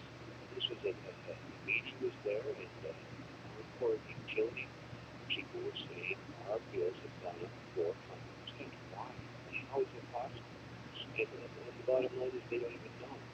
This technology was not tested. This was not tried. The people need to understand that we should have been very careful playing around with this, because here's why it's important as well. When I'm talking about here, people better understand when we talk at this here, this isn't a debate. We're not having a debate where you think you're going to talk around these electrical issues. You're just going to blow up the planet with this ridiculous nonsense, undermine economy, undermine banks, undermine anything. It's not going to happen. You can't change electrical codes and just across your country and say, oh, this is how many people died and how many billions of dollars explosions and problems that have happened. And now we're going to do that all over again to accommodate a wireless grid, a wireless electrical grid. Look how fast it's going to be. You don't have to do that pesky wiring without understanding there is a realistic trade-off. And it's a deadly trade-off. A deadly trade-off. These are electromagnetic fields. And even today, when people are talking about critics, can you explain causation? They said causation is so technical that it involves everybody to be involved in the first part, because when you see a sine wave just like for 60 hertz electricity, you see that nice smooth little sine wave go up and down. As electricians, we know everything that's going on within that wave. We know what's being utilized, what's going on, which quadrant, whatever drive people crazy to understand what goes into that. You cannot do this. You cannot do this in Michigan. And again, Michigan is here's Michigan is in a lot of trouble because, again, we provided declarations for Michigan Public Services, the Public Utilities Commission. So this is for the Bruce Anonymous and opt-out to work. And Detroit Edison, administrator chose to ignore them. So we got mass installing meters doing what they're doing. Then we did another submission on December 7th, 2014, to the House of Representatives. We said, we're the law. We're warning these dummies about the liability. We're not here to have a political team contest with anybody. There are no politics in electricity. There are no politics. Listen, those that really think that you're safe and it's all good, those are the ones who run around with the lightning storms, with a red lightning rod or a blue one or whatever the colors are. But listen, it's going to get you. You cannot politicize this. So again, Michigan's in more trouble because now they should have done something about that. They should have done this collectively. So they've actually created a real statewide emergency that they don't understand, which is they've undermined their building code across the state. Those buildings are no longer complying with building code, which means guess what? People wouldn't pay their mortgages. If they're investing, the banks wouldn't finance them. They're going to lose the tax breaks. This is a trade-off. When you take highly penetrated electromagnetic fields that just blast them around the planet where everything exists, which is made out of atoms and molecules, electrical. Indeed, and so is the human body, made of negative, positive charges. And this is interfering with the human body. Don, you can imagine this again. If people in the background, if you medicine, you better understand this too. It's really sad that this has been brought to them right now. Because some doctors have just been dismissive and told people, listen, you're crazy. And people have nothing to respect them to. It's because this should never have to come across a doctor's office or emergency. By the way, I've been putting this man in the microwave oven for a while. It's just going to feel good. But here's the bottom line. We've changed the scope of medical diagnosis. There's no if, and, ors about it whatsoever. There's no debate about it. If they enough hit you, they'll trigger the nerves, muscles, affecting the nervous system. It's changing voltages, frequencies. You cannot do this. It will never work. It's a mission that's got to get done, unfortunately. Do submissions that everybody can operate. Guess what our job is? You're working at industry. There's a 911. There's a 911. You got to do your job. Right. I was a pediatric neonatal intensive care nurse in my career, and 911 means code red. Get to it, take care of business, and save lives, and that's what we're about. And that's why I got involved in this in the first place, is because of the health issues. They're very serious. They're deadly serious. And could we address, too, Professor Bennett, the brainwave entrainment and what that really means? Brainwave entrainment is really important. The reason it's important is, as electricians, here's something we don't think about. It was actually working in medicine, actually at this level, where medical professionals said this to me. They said, what does it mean to you that your body and your brain have got voltages, capacitance, inductance, frequencies, all these electrical properties? And I looked at them and I said, yeah, they have that. And they said, you don't know that. And they said, if we can't use you in electrical circuits, we don't talk about your electrical properties. They said that it tells you that you've got something that's trying to maintain an intricate electrical system. And why this is so important with this is the specific absorption rate didn't take any of that into account. It based 100% of everything on heating. And even in declassified military documents, now this is a little bit technical to some people, but it's important for other people, especially even electrical professionals out there. Because even in a declassified military document, they said, laboratory research is still being pursued to identify possible mechanisms of interaction that's between EMS and anything. It said, however, other than thermal heating or microwave frequencies, there is no yet agreed upon mechanisms of action. And so what that is they're not explaining this. These are electromagnetic fields, these are electromotive forces, they're moving, they've got direction, they're hitting things at different angles. So we're talking about the mechanisms of interaction. We're talking about the electromagnetic field interacting with other electromagnetic fields. Very sensitive and fragile, so we would never allow that to happen. Because the specific absorption rate test didn't include any biological properties or bioelectrical information associated with it. That's why they based everything on heating only. It's so disgraceful. It's so disgraceful to think about this. We took a monkey and put him in a microwave oven and heated it up, and then as soon as it got to 107 degrees internal temperatures, hey, they would opt out, or they take it to the extremes to find out what temperatures would kill them. But the idea that you put a baby in a microwave oven to do that for testing purposes. Absolutely. That's all they did. They based everything on heating. And even William Babcock, you can see this, because here are electrical engineers.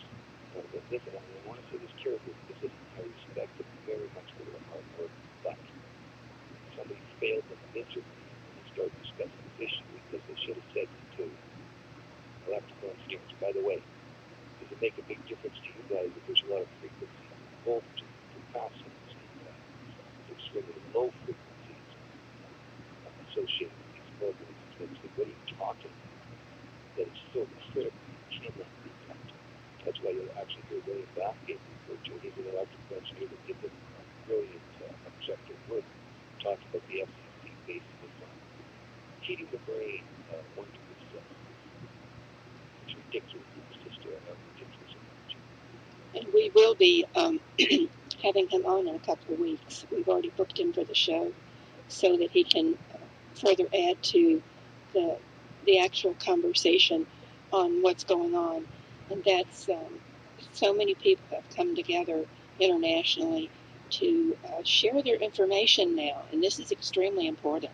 And the one thing that they need from you, you're ready to give them, and that is the actual basis for what is going on. And I did hear an interview with Kevin Modis and Dr. David Carpenter, and the host was asking, well, what's the cause of this? They said, we don't really know what the cause is. They knew how it all worked, but they didn't know what was causing it. So I'll have to send you that. Because it is in in an interview that's been retained. So I will send that. it. You're so right with that. And that's again why this technology should never have been deployed until all the homework was done first. Everything on the planet is electrical, atoms and molecules. If people look up something called the periodic table, you see all the elements like, oh, look at this, here's copper, here's gold, here's carbon, here's hydrogen, here's oxygen. Oh, if you put them together, here's how you make water. And if you take a look at the periodic table, everything in existence is made out of those 115 things on the periodic table thereabouts. And guess what? They've all got atoms and molecules. They've all got they are atoms and molecules. They have electrons. And guess what? You're going to get excitation in anything. As soon as you get EMF hitting anything electrical, you can imagine you're actually changing electrical charges when you think about it. And William might be able to expand this even more because excitation, just the EMF hitting any matter, is going to cause it to just lose electrons. So they really want to lose them. And so now something when you think with William, because electrically, and here's what I did with an electrical engineer that was out to beat me up on installation.